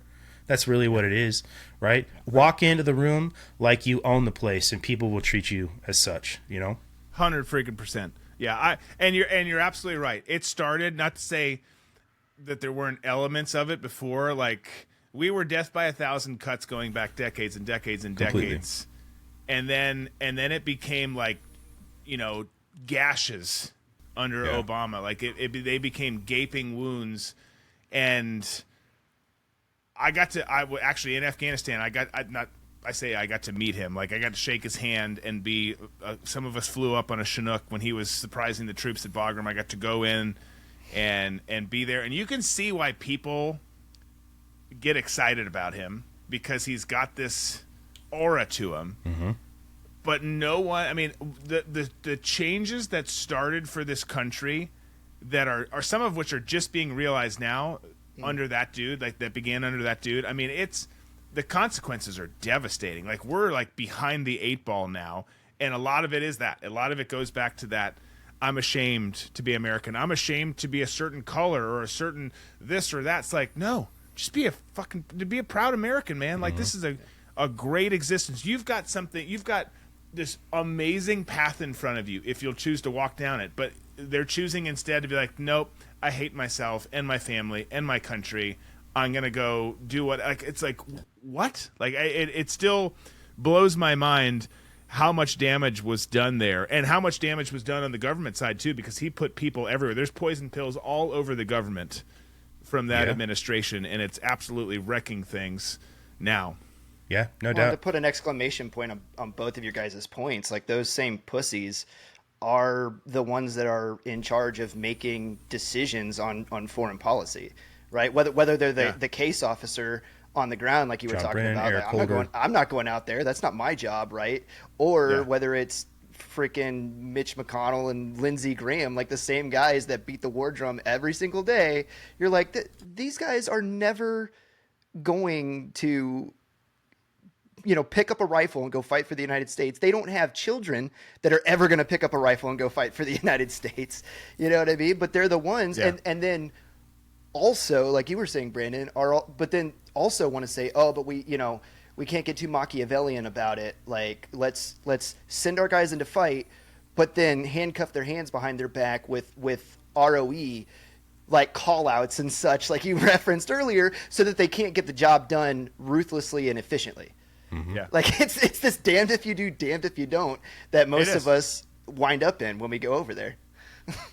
Well, and then people wonder why are all the good ones leaving? Like, like, hold on, I just was at like I don't know, I can't even think of an example where a bunch of us would be like, I was just there and there's a bunch of operator dudes there and there's these guys there. Like, why is everyone here? Because they all left because they were demoralized and they just wanted to go fight and do what they were bred to do, and they can't. It's freaking so annoying. Beyond annoying. Okay, so all right, so let me think through. So the one I referenced, I can think of two. I can think of more than two. But I can think of two that I think I've referenced before and I haven't gotten in trouble for. So hopefully I won't again. But full send. So there was a. Well, I'll button up the one because the one I was talking about earlier where we used the laptop. Some other people did. I don't even think it was us. I don't even think it was Americans. Turned the laptop on and did all that stuff. But like when we got that guy, we had same. Actually, this is going to be great. We're going to tie this in full circle because that douchebag motherfucker I was talking about earlier, who didn't know what a contractor was. Love it. We're explaining in a brief who this target was that was going to lead us to this. We got a mid-level dude who's going to lead to an HVT. Top five dude had I think it was a $5 million or higher bounty AQ dude on his head. And we're explaining, hey, we got to go get this guy. And the agency's bad about this leadership. And that's the problem with, you know, for folks listening to, with any organization, but particularly the agency. You hear all the conspiracy stuff. Some of it's true, some of it's fake. And then you see some of the folks there and you get a different look about what it is. Like GWOT, the part that was GWOT's not the traditional case officer, like the people who were in the 13 hours you keep talking about, which granted was in more of a war zone, dirt track type location. But still, like those people are not what we're talking about. Like we're talking about, there's other people who do actually amazing stuff there, that the tactical stuff, it's awesome. But all that say, anyways, so you have these leaders who just don't get it, and their thresholds would be very hyper focused on HVT only. And if it's not, let DIA handle it. Let conventional mill handle it. Let, someone over at ISAF handle it, whatever. And sometimes that makes sense. Sometimes that doesn't, right? Because obviously whether you're a cop or you're an intel, you're in military, a combination of both, a lot of times you got to work your way up the chain. You don't get to just be like, I'd like to get Osama bin Laden today. He's over there. Let's go get him. Like you gotta work the system. You got to run. It just takes time. And so there's this dude who's really, really high access to this HVT. And he would come in and out of Kabul, and then he'd go, all these guys travel around and bed down in different locations. And then, if you don't strike at the right time and you don't have the right information, then you're toast and you're still waiting. So we're tracking him, and we've got pretty good fidelity on where he's going to be. Like we've gotten a pretty good pattern of life out of him. And so we go to brief it because it was going to be a joint. It was going to just be us, the group I worked with, and the Afghans that we trained and paid for. But we wanted to bring some more people in. This is probably our mistake because that wasn't typically how I operated. Bring some other people in because of the potential for it and have access to some more resources for it. So we're briefing it, and that douche nozzle is still there. Actually, he had left and come back. And we're going through it, and like, here's why it makes sense. Nope, we're not going to do it. You're not going to do it either. Even though, again, he was not in charge of us. He was he had enough clout that they're like, we're not doing it. Like, okay, but we're going to do it. And my boss was like, no, we're not doing it. I'm like, oh, okay. So it got shut down because the dude didn't meet the threshold. So I'm like, well, this is bullshit. Like, we've been working hard on this. Like, we can get this. Maybe not. Like, it doesn't always go your way, but we could probably get this big AQ dude. So, like, all right, well, shit. We got shut down. What are we going to do? And I talked to my buddy at Task Force, the guys I used to work with or deploy with, who were embedded with us now. All sorts of stuff coming full circle. And I was like, hey, man, here's the deal. Because we had been talking about, he had been helping. They had been helping on some stuff. They were interested in the end game. Everyone wanted the end game. The agency didn't just want to go through the steps to get to the end game. It's like, all right, well, let's figure some stuff out. We'll see where it goes. So I'm out at the fire pit drinking and having a cigar later that night and with the boys. And I get a text that this dude's in Wardak and he's at a meeting down there right now. We didn't have anything. We couldn't do. We were shut. We were told we couldn't do anything. So it's like, all right, well, we can't do anything right now. I'm not going because I'm doing other things that are important right now, and I shouldn't be driving. So find out he's going to be coming through. And obviously, too, for your listeners, we had very different rules about about food and alcohol and all that stuff on our bases. Like, it was almost mandatory that you consumed as much as possible at all times. Like, there's a weird. It makes you more lethal. Yeah, exactly. Yeah, it's brilliant. can't We did wait 8 hours. Yeah, but so the call comes to, hey, this dude's in Ward out. He's going to be coming through tomorrow morning. He's coming to a meeting in Kabul. Reliable source. Like, all right, that's interesting. I've been told not to do anything. Let me make some calls. Let me have some conversations, make some calls. So I go talk to my buddies. Really just one that night with TF. I'm like, hey, here's what's going on. Like, do you think we should do something? And he's like, fuck yeah, we should. I'm like, all right, let's do it. So we get up. We probably go to bed at 1 or 2. He was a good boy, actually. He went to bed earlier. I went to bed at 1 or 2. Get up at 4-ish. Memory serves correct. I had already called my guy to set up, because there's only, from where they were coming through, there's only one road from where they were into Kabul, unless they were going to take the most surreptitious route ever, or, you know, take a fucking donkey trail through but like, there was only one road. So first thing we tried to do is we set up a VCP. So we called ahead, got a person, you know, with the police and NDS, the National Directorate of Security, and we did that just to see, like, let's just take a shot. This is probably not going to work, but let's take a shot and whatever. Low hanging fruit. There's no, like, this is not like a direct action thing. It's just, we're going to do this. If he comes through, then we're going to grab him. So we leave base, pull out of base at about 4 a.m. I forget where we told them we were going. It was not where we were going. Head out of province. Wardak's not that far. It's not terribly far from Kabul province. It's right there. So, but we, you know, make the 45, whatever it was, minute drive and wait. VCP doesn't work. It's a bust. Come back, like, shoot. Okay, that sucks.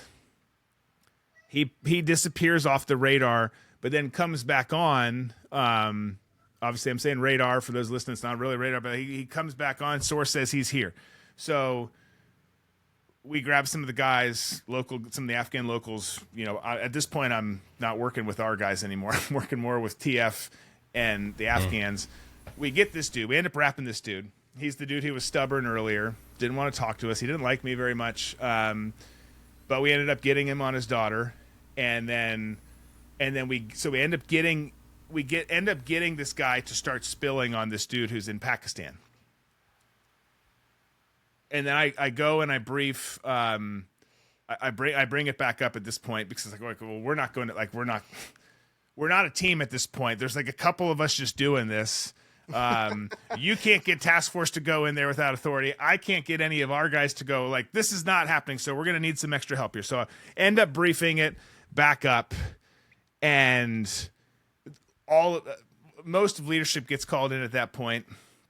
And this guy, Chris, the D-bag, is in there, has to totally eat crow, because he's like, wait, who did you guys get? Like, you got him and he's going to get to this? Yeah, the guy you said that we weren't supposed to get, that we weren't allowed to get, we got him.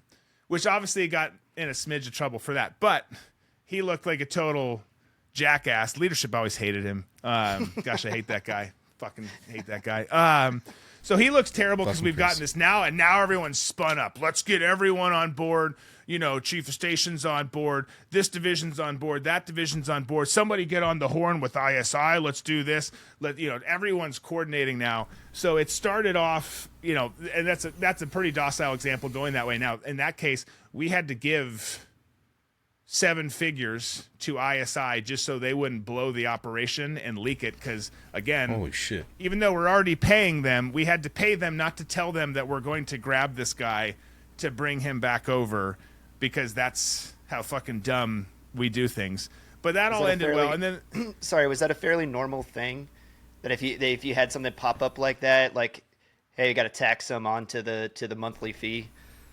I'm sure it was. That's the only one I ever experienced with ISI. But the thing is with ISI is it was not abnormal to try and figure out how to navigate our friends at ISI Right. because they're going to ruin everything, and because they work with the terrorists. So that's the only time I know of that. I'm sure it happened all the time, or more than the one time that I was involved with that, because they just, you know, and it's that way with a lot of groups. You do it with I was never in India, but we had, you know, complicated relationships with the RAW there. Like, you know, it's just, there's just corruption everywhere, and then the U.S. government's willing to pay whatever it takes, so it always works in their benefit. But so in that case, so that ends up well. We end up getting the big dude, and then the one joker looks even worse because we got it, and he had told us not to do it, and we didn't get in that much trouble. But then the other one that comes to mind that I've brought up before, so again, I don't think I'll get in trouble for this, is you know, our group moved the most in country because of what we were doing. Training, advising, going to all these different places, departments. Sometimes it was to the range. Sometimes it was an operation. Sometimes it was whatever. Like, we're just always in the move. GRS moved a ton too. Like, we were right there, but by office, we had the most. And so we're moving, but we've got this map, right? Like, we've got this map. You get into country, you get in a car, and there's this map with our road names on it that we refer to on the radio for the whole area. But we kept sending these, not just us, everyone, you know, you guys did on the mill side, the local ANP did, you know, in Kabul or, you know, anywhere, Kandahar, you name it. They'd be sending people to Policharki prison, which is a infamous prison in the country. It's a big-ass prison on the outskirts of Kabul. And we'd send all these people there, and we started seeing with the SIGINT guys and the targeting guys, like, shit, like, this guy who just clacked off at the hotel or outside one of our bases or, you know, wherever, fill in the blank with everyday, you know, Jihadi Joe activity, like, it's going back to here. Like, we're seeing there's fucking people running shit from the prison. And it's like, okay, so I think we should look into that. Like, now, like, it's a bunch of low-level, mid-level people in there. Like, don't worry about it. Like, okay, but I think we probably should. Like, I think that it seems like there's some compelling evidence as to why we should. So it's off the map. Again, we moved without GRS, like traditional case officers and stuff like that, who weren't, you know, didn't have the background that we did, would travel with them, and those guys are great. And then a lot of them ended up working in our unit, and vice versa. But we didn't travel with them, but we were buddies with them. So it didn't have a call sign.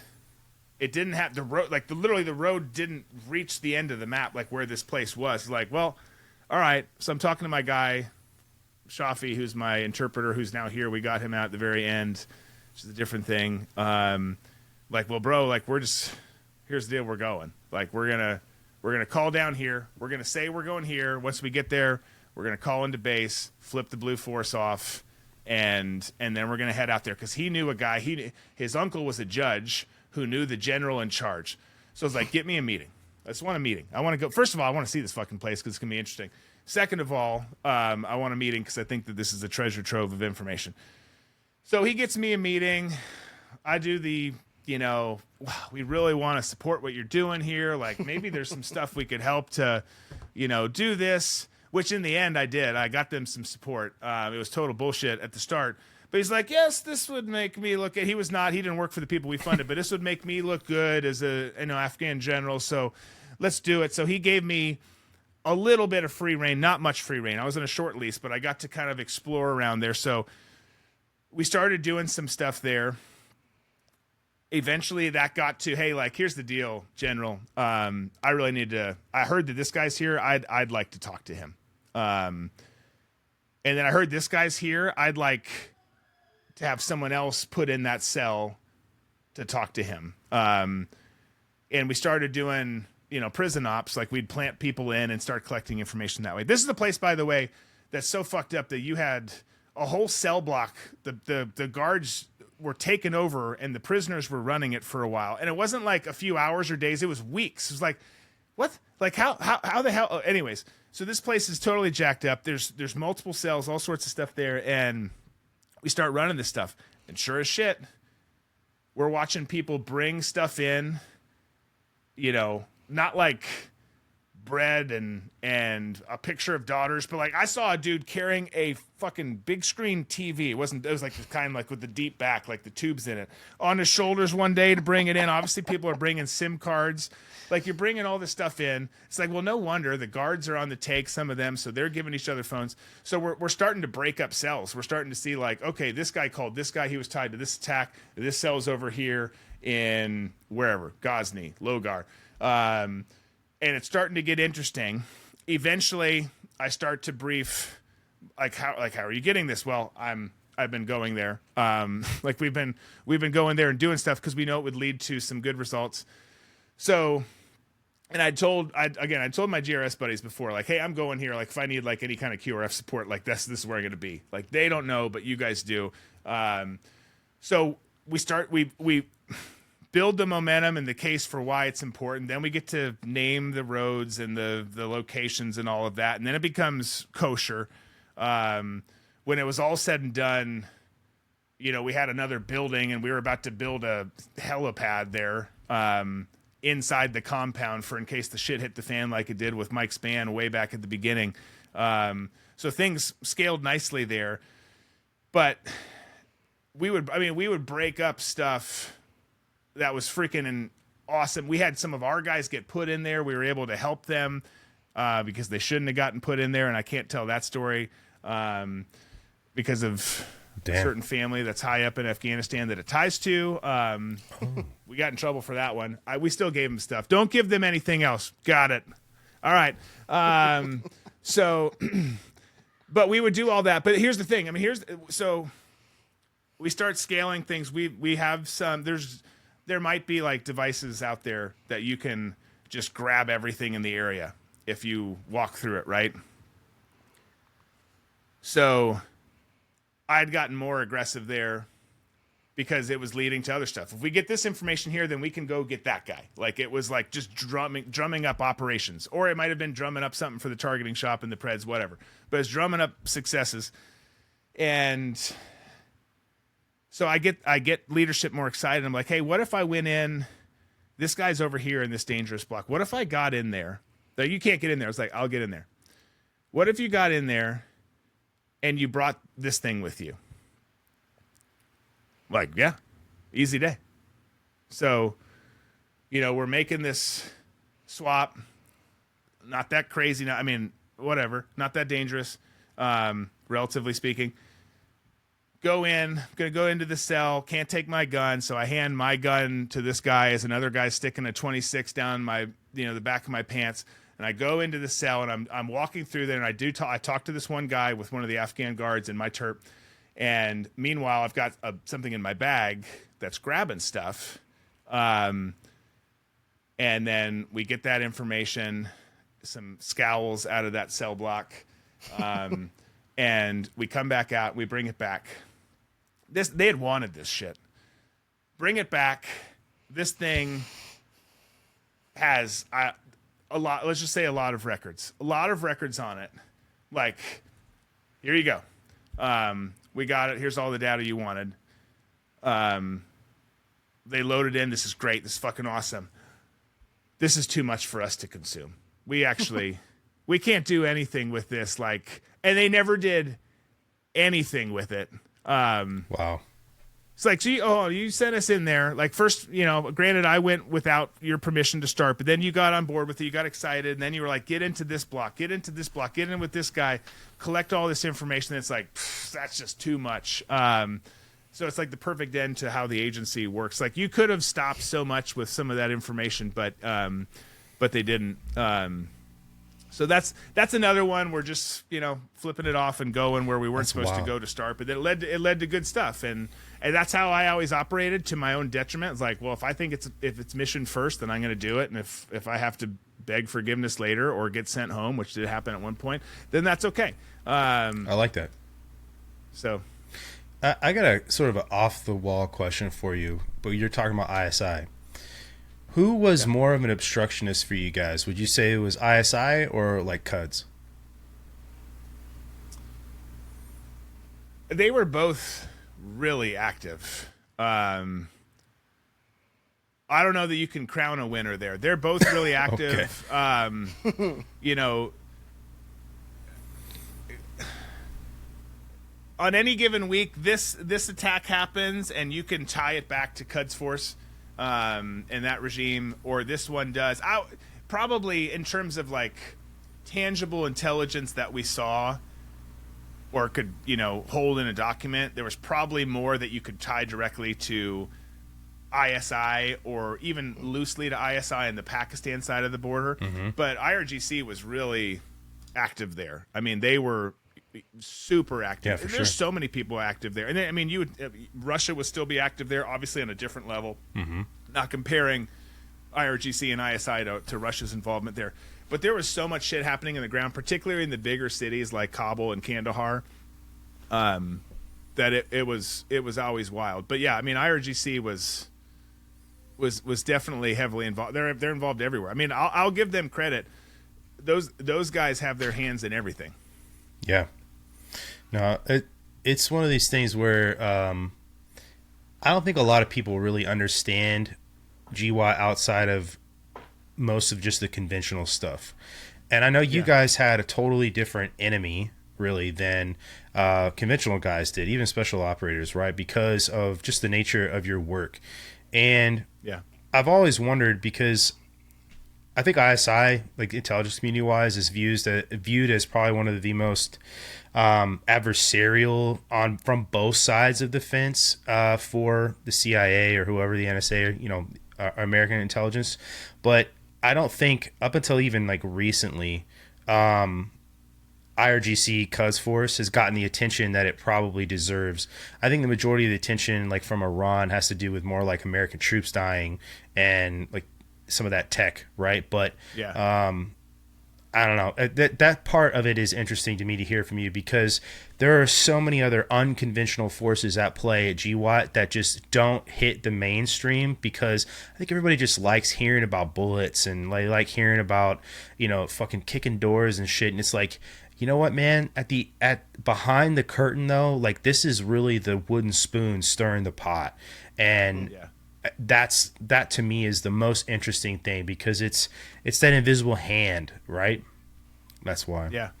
Yeah, no, for sure. Well, and I mean, we had an entire DoD task force detailed to us. Well, we had a guy with us, or a couple guys with us, and then there was others in the region. But they were dedicated to that because it was such a big thing. And then there were some folks agency-wise that were dedicated just to IRGC. And I think you're right too. I mean, I think with just at least as an alibi for me, there's and everyone lives in their sphere or their circle, right? And how do you know any different? But like, you know, again, I use the dudes who are patrolling, or the dudes who are going out and doing med caps, or, you know, civil affairs stuff, the dudes who are just kicking doors, or the dudes who are doing intel coupled with some paramilitary stuff on the back end of the intel. Like, it's just everyone lives in these different worlds, and everyone's kind of siloed off. And the bigger picture is what happened in that country and in Iraq, and even to this day in the Horn of Africa and you know, Yemen and some of those places. It's just, there's so much more going on. Like, there's just so many layers to all of this. We were fortunate in the sense that we got to do a lot of those layers, at least towards well, I guess more so towards the beginning, but where it was, you develop the target, execute the target, and then if there was people to talk to, you'd start the cycle over again. And a lot of, I guess a lot of people got to do that too. But it's just, point being is there's layers, and then there's different thresholds, right? Where, like, you know, 10th Mountain's going to work on this level of target.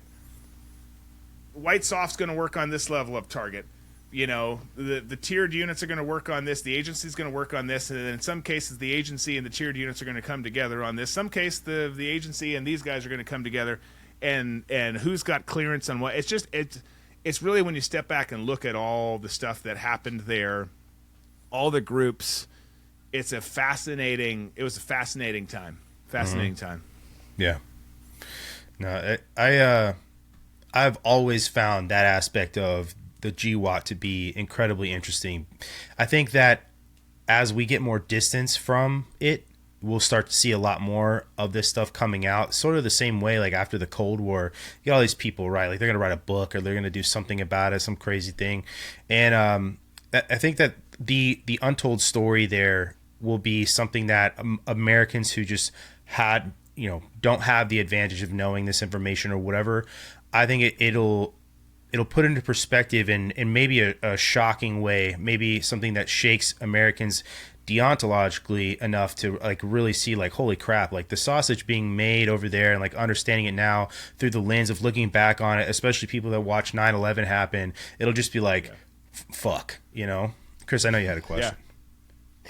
I was I was cracking up listening to you talk about certain collection capabilities, because I'm well versed in in the technology that you so eloquently tap danced around, and you did a masterful job, by the way.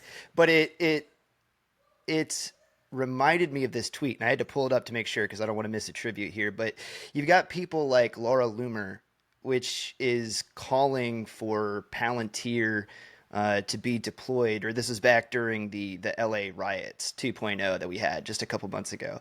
And she was like straight up calling for Palantir to be deployed in that situation, to start scooping up all that information, knowing kind of what you know and your background in intelligence. What does that, what's your reaction to that? Like when you heard that?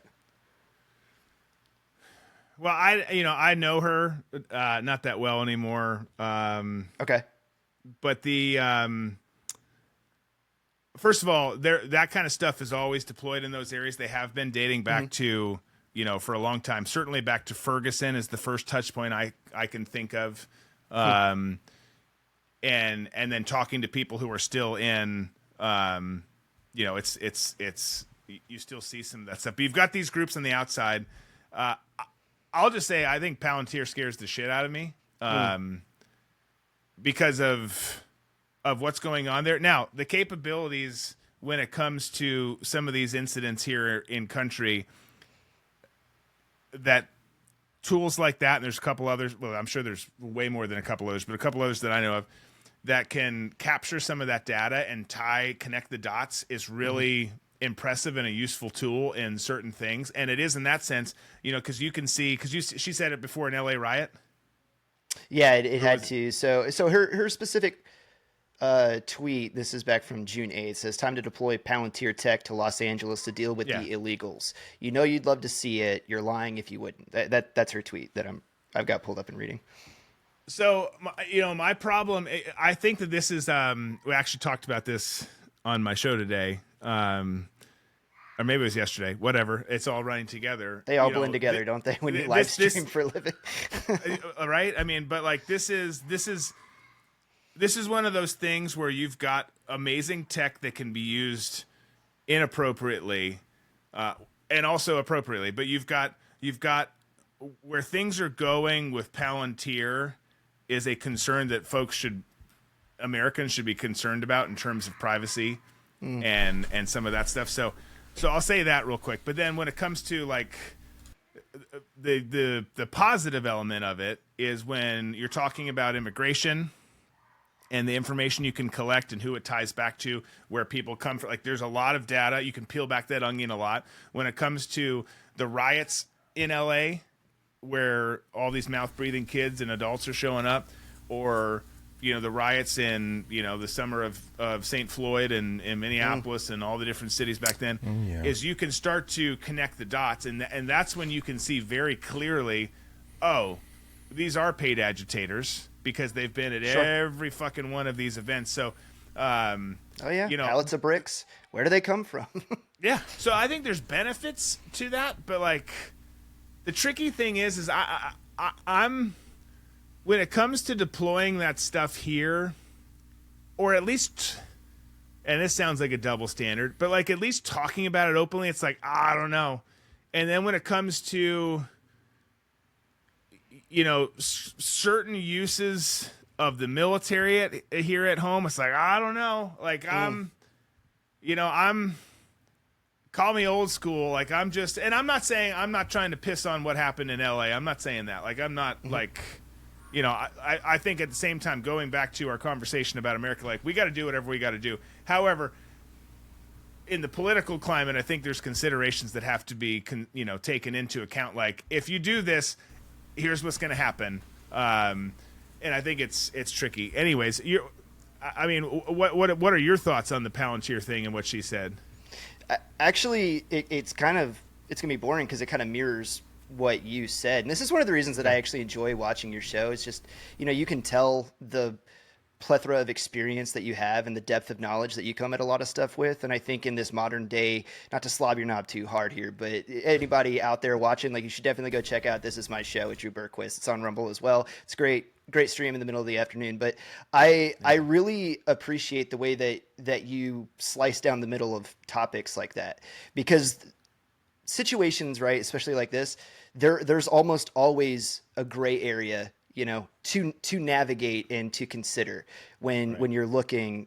And in these issues, like, they are incredibly complex, and social media would kind of have you believe. It's one of the things that I point out to people on our live stream all the time, is that one of the giant red flags, how you know that you're being psyoped, is when issue is presented and people are slapping the table and they're telling you, you've got to be this side of the issue or the other right now, decide, pick a camp. And you can't, there's no nuance to it. It's like, nope. And then you're immediately voted off of the conservative side of the train if you come down and, even if you just stop and go, well, hold on now, let's think about this for a second. He's not MAGA enough. Get that fucker out of here. You know what I mean? Yep. And that's how it is, But I've always appreciated your ability to do that. And so I was glad to hear you attack it like that, because I agree with you that this is not necessarily, right, a freedom of a free speech issue. This is not necessarily a Fourth Amendment violation of reasonable privacy issue, because if you are talking about deploying technology like this and you're scooping up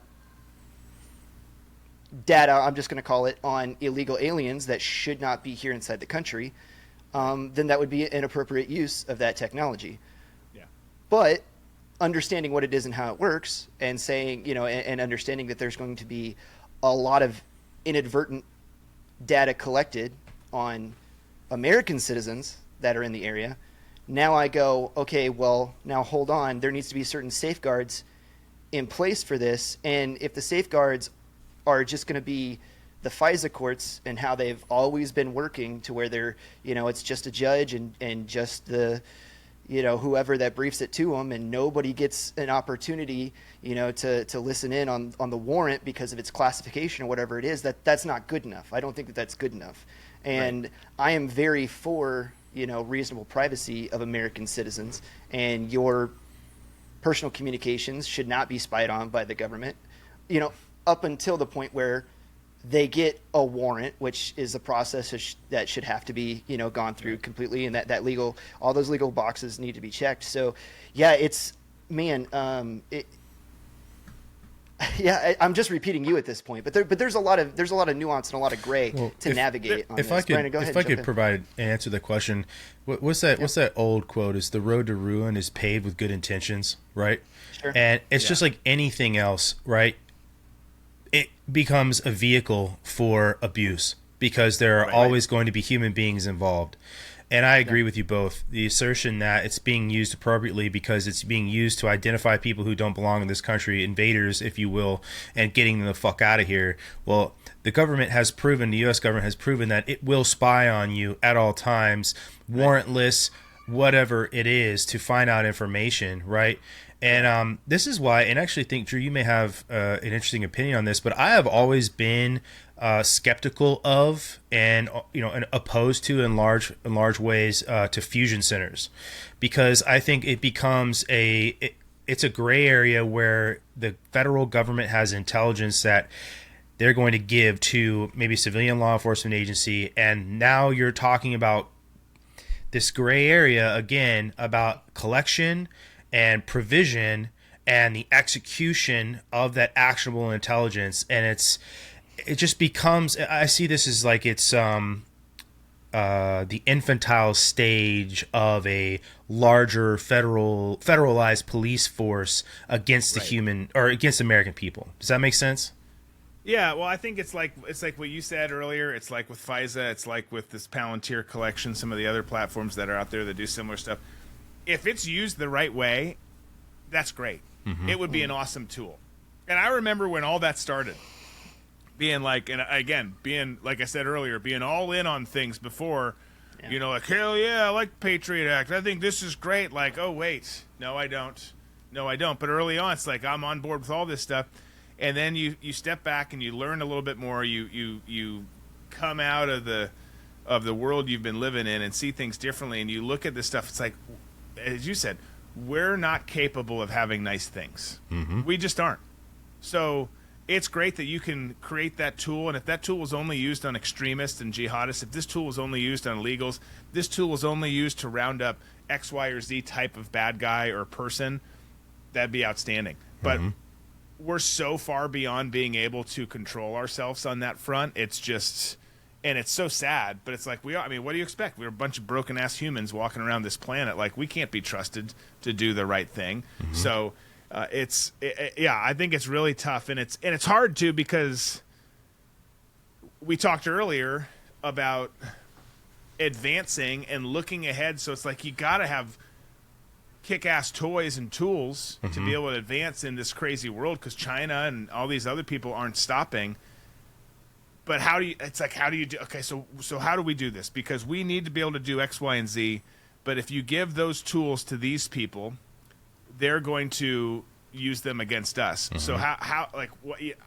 I don't know how you reconcile that. I honestly don't. And that's one of the reasons I'm so frustrated half the time. It's like, I know we need to do a better job. We have to do more against our enemies, but it's not just going to be against them. It's going to be against us. Right. I can't agree with you more, man. I think that the American people have lost their appetite for all of this. And I don't know how to resell this idea of American first beyond just this small scoped in idea of populism. Okay. Because there are all of these really bad and bad issues that need resolving for American citizens. But at the same time, like you said, like countries like the Chinese are not going to stop, and they're going to constantly compete for the top place on Earth. Okay. And using technology like Palantir or whatever, to dominate that space, it has to happen. And we absolutely have to figure out how to live in a world where this is going to survive, I guess, or not just survive, but like be pervasive is a better way to say that. And I think that Americans have to come out of this sort of slumber of the Cold War era being dead. It is completely and totally over. And this idea now of, first and foremost, there is competition at a scale that we have not seen in a long time. I would say the Soviets and this perception of competition between a post World War II America and the Soviet Union, this is way different, right?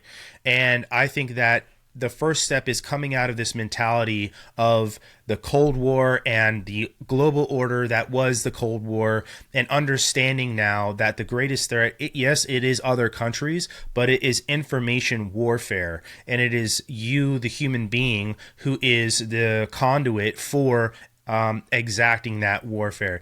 And one of my favorite quotes is by Marshall McLuhan, and he says, World War III will be a guerrilla information war with no division between military and civilian participation. And we are watching that unfold in real time every single day.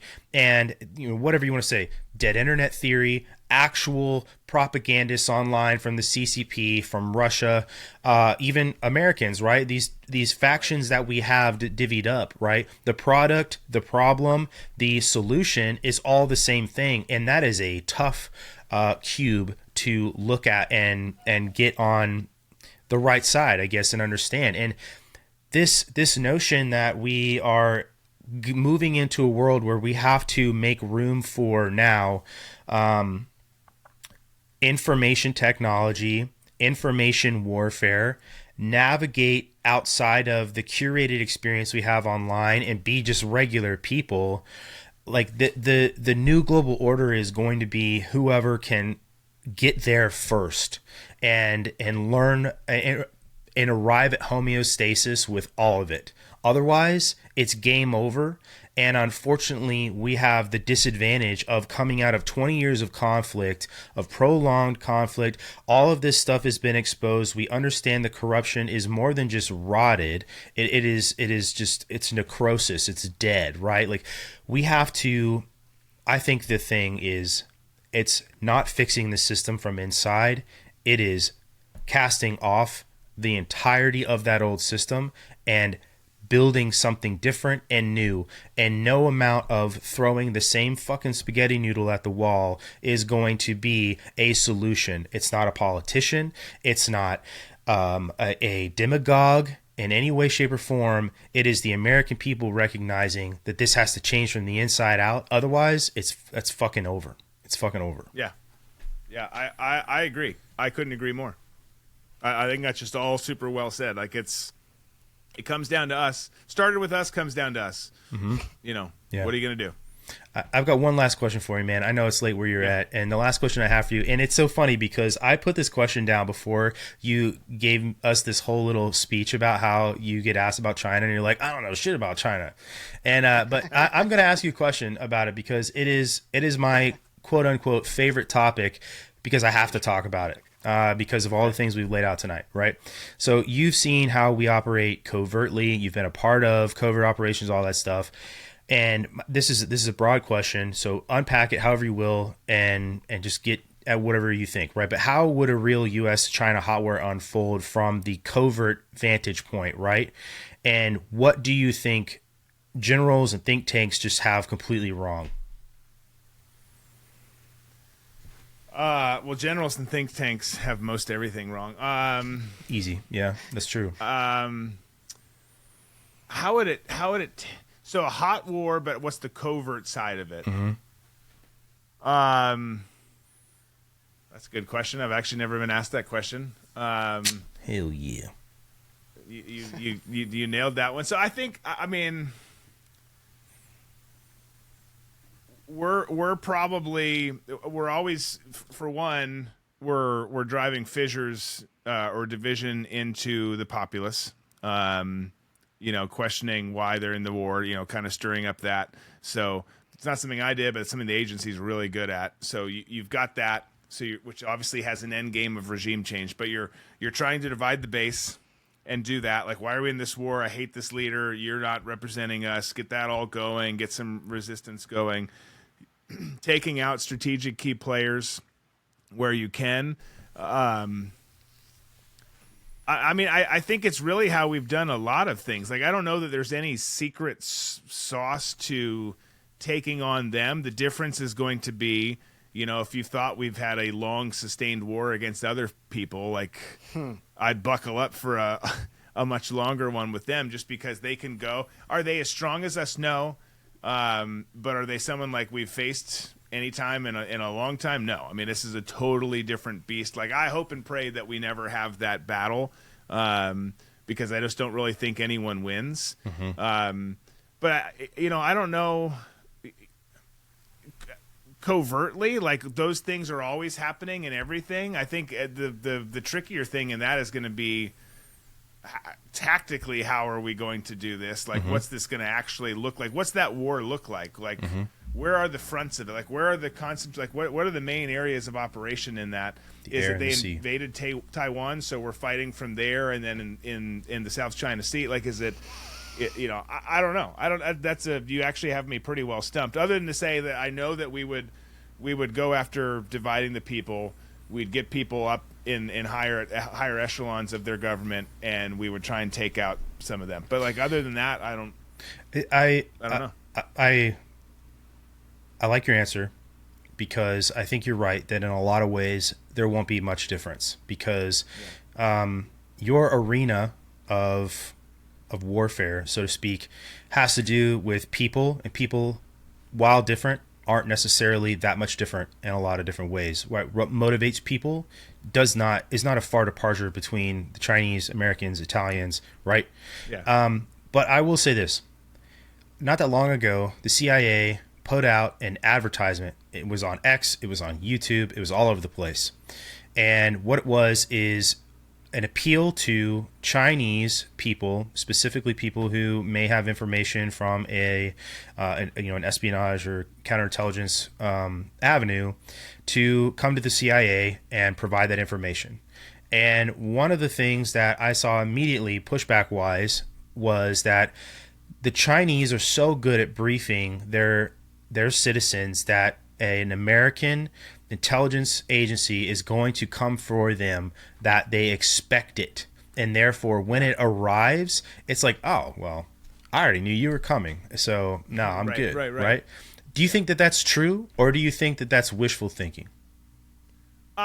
Maybe not at the scale that people would like that or believe it to be true, or to have talked about it being true. But they have a totally different mindset. And again, it ties into they play the long game that we don't. Like, they look at the world and the threats in the world differently than we do. You know, we look at it like, hey, if you're traveling to this South American country, watch out for pickpocketers, or this one, make sure you don't get kidnapped. Like, they're looking at it like, hey, we want to take this whole bitch over. So how do we get to that point? And what are the threats, and what are they going to do? And yeah, so when it comes to intel, I think we're really pretty damn good. But I think a lot of like I think the Chinese are really good. I think Russia's really good. I think Israel's really good. I think actually Quds Force is pretty good. Now, I'm not putting them in that category, but there's a lot of them there. The problem is we as we've talked about throughout the night,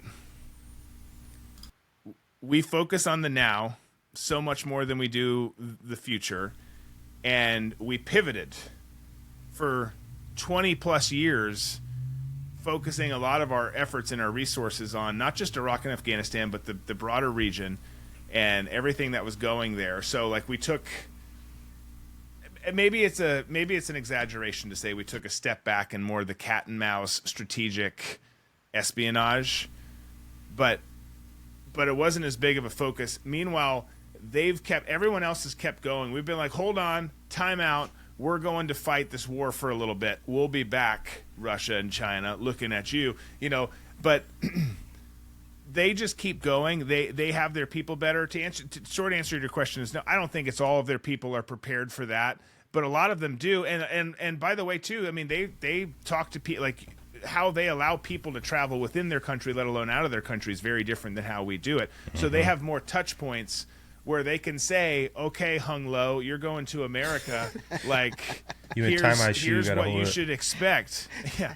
So I think that, I don't think that, the Chinese restaurant owner down the street from you is like totally briefed on and ready to be detained for 72 hours or something like that. But I think that they know more than an American tourist going to wherever. I think the Chinese have insulated their people a lot better, and it's just like the difference between Western ideology and Eastern ideology, and the sort of liberalism. And when I say liberalism, I mean classical liberalism that exists in the West, and it is a disadvantage in a lot of different ways in the information age, because you are constantly leaving the door open. And to me, this will be what the survivability of classical liberalism is fused with information warfare will be the best and greatest test the United States has to face and pass. Otherwise, it will fade from existence as we know it, in my opinion. And I think that is probably the biggest hurdle, is being in and getting out of our own way, but maintaining that way of life. So, but Chris, if you, I don't want to cut you off there, Drew, if you had something else you wanted to say about it, but I just wanted to give Chris an opportunity to ask a final question, because I know it's late where you're at and you got to get out of here. But I agree with what you said, and I'll see what Chris has. Oh, you're good. The only thing that I would add to that is if we are going to break over into open hostilities with China, we're going to need a whole lot more like McCarthyian big dick energy in government, like real quick before that would be doable, because there'd be a lot of leaks that have to get plugged up. Well, and again, I think that the way they're doing it, if I'm China and Russia and any of these, but particularly with China, probably all of them together in some sense of a way, but like, I still think that direct confrontation is far less likely. I might be wrong. Maybe I'm being hopeful because I don't want it, because I do think that there's not really many winners in that. But I think if I'm them, and looking at this from, even though I'm not a traditional intel officer, looking at it more of a traditional intel officer way, it's like, let's just get them to destroy themselves. And then we don't have to worry about it. And boy, oh boy, are we doing a hell of a job of destroying ourselves right now. Like, we don't even know who we are. Correct. As a country, you might, I might, but like, or we might know what we want it to be, I should say, or what it used to be. But like, we're so far gone on that. And if I'm them, I just keep pouring gas on those flames. Like, they will destroy themselves. Just give it time. And that's my biggest concern. I'm way more. I do think we're going to have extremists clacking off at some point. I do think at some point we're going to be worried about whether that dead cat on the side of the road, which most people won't care as much about as they would a dog, but they're going to care, like, is there an IED under that? And I do think we're going to get to the point where some of that is more prevalent. I'm shocked it hasn't happened yet, at least at scale. I do think that there's potential for these other conflicts, but I still think above all of that, that the biggest concern people should be worried about is what's happening with our own, what's happening with our government, what's happening with the division of the people and how much we hate each other. Like, think about it. I talk about this all the time. Like, I don't think if 9/11 happens tomorrow, 2.0, I don't think we rally the way that we did before. I agree. Because I think we hate each other. Yeah. Like, and I used to be in the camp where it's like, I really do. As much as I loved fighting overseas and doing what we did there, when I'm home, I'm a get off my lawn. I just want to chill, man. I just want to let's just get drinks and be cool. Let's have some buffalo wing. Let's do whatever. But when you go so hard to the hoop, like the other side has, and they hate us and our way of life so much, it's like I now have no desire. I'm not calling for civil war. I'm just telling you I have no desire to reconcile with you because you're terrible people. So I want nothing to do with you. That's a scary place to be, man. It is. Where everybody, I hate it. In a world where everybody thinks they're right, nobody's going to learn anything different, man. Yeah. And it is. It's just, yep. I hate seeing it too, because I do love this country and I hate seeing what's going on. And I do put a lot of the blame at the feet of President Obama and what happened. Yep. It'd be interesting to have a magic ball to look at what a John McCain, Sarah Palin presidency would have been like. I have no idea. Who's to say it would be any better? Probably not. But I don't think that American shame aspect would have existed there, not from a person like John McCain. Definitely not from the boisterousness of somebody like Sarah Palin. But Drew, it was awesome talking to you, man. I really appreciate your time and coming on and having this conversation. I think that your service during global war on terror is a unique one that a lot of people could learn a lot from. And I appreciate you taking the time to talk about some of these things and walking up to the line on some of these topics I wanted you to do. And just provide the audience a show that's different than the superficial three dudes sitting at the bar kind of thing. And dude, I appreciate it and would love to give you the opportunity to plug your shows where people can find you. And go ahead, man. Yeah, well, no, thank you guys. Thanks for what you all did too. It's been an awesome conversation and been super, super fun. As Chris said earlier, my show's called This Is My Show. There's a story behind that too, but so it's called This Is My Show. It's Monday through Thursday, 3 p.m. Eastern, live on Rumble, YouTube. If they let you see it, they hate me. Same.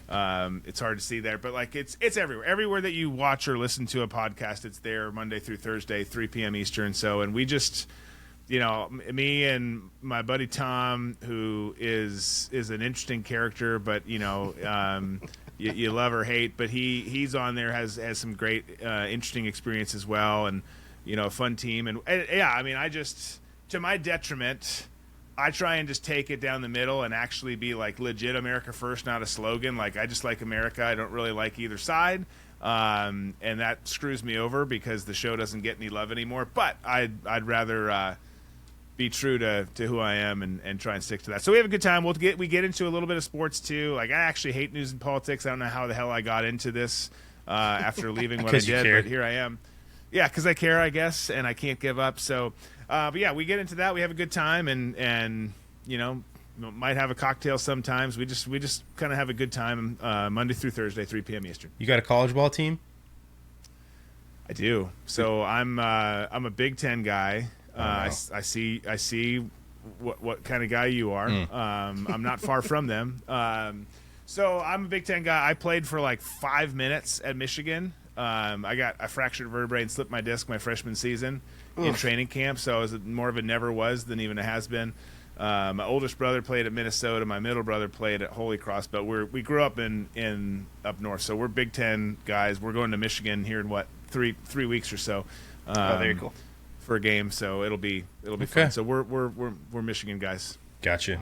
Well, the last time we played you guys, if I remember right, was the 2016 Orange Bowl, I think, Florida State, Michigan. If that's right, pretty sure.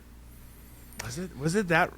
I think it was. I remember Dalvin Cook running all over you guys, but you know, it's been a bit. There it is. But you know, you guys are definitely but shots fired. Yeah. But I will say this, you know, I appreciate Dalvin because we're still, even though we live in Florida, we're still diehard. But we have season tickets to the fucking Minnesota Vikings because we've got clinical issues, and he was a straight up stud for us. So it worked in the end. Hell yeah, man. Well, I'm glad that we got all the way to the end here without you knowing that I was a Packers and a Badgers fan. I know. I heard that coming through as I'm hearing the conversation. I can live with the Badgers more than the Packers because they're Big Ten and you know, just Midwest ground and pound football. Yeah. But the Packers, that is a little tough, Chris. We'll talk about that later. Did I hear Packers or I hear Badgers and I hear ground and pound? I think Ron Dane. That's what I think of. Hell yeah. He was an animal. Yeah. Doesn't even make sense how quick he still was for being that. Like, it's true. But he's the kind of, like, that's a frame. Like, I'm curious what Ron Dane looks like right now, and I'm not saying this in like a fat shaming way, but like, I feel like he didn't turn out. Probably not, dude. Probably like the way, like, he probably's not where he wants to be right now. Yeah, like, you know, Shaq turned out. He looks like he's is. still in shape somewhat. Like Shaquille O'Neal, like, could probably still get out there and play a game of ball. But like, I'm with you. I kind of doubt Ron Dane could probably suit up, dude. You know. I don't think so. Yeah, I'm with you. Like, I'd like to see Ron Dane run one lap. Yeah, right. Around a track. Just 1/4 mile track. That's it. Yeah. Yeah. Well, hell yeah, man. I appreciate that. You know, it would be fun to come on your show as well. I know Chris and I would enjoy that, especially if we get to talk shit about sports, because I could do that all day too. So, well, let's make it happen. We haven't done as many guests because we just haven't lately, but I love it. We used to do them multiple times, like literally per episode. This is dating years back, even before Tom was on the show, actually, but I love it. It makes my job more easy and more fun. So we'll hell yeah, let's do it. Sick, man. It would be a blast. Well, everybody, thanks for listening. Make sure you guys check out the show notes for the sponsor links. Obviously, you know, we got Out Pouch, the best nicotine and caffeine pouch in the game. Protect and Kill Cliff Energy. Head on over to redpillthreads.com/I Came With Fire. There is new merch up there, finally. We'll be able to brag about it on Friday in the live fire. But you guys go check out Drew's show. This is my show over on Rumble. Give him a follow over there. I know he said that it's hard to find him on our YouTube, but go over to Rumble. Show some love to Rumble. Rumble's awesome. They don't hold back, and they certainly don't censor. So thank you guys so much for listening. Drew, just hold on once I hit stop recording, and you guys have a good night, and we'll catch you guys on the next episode. Peace.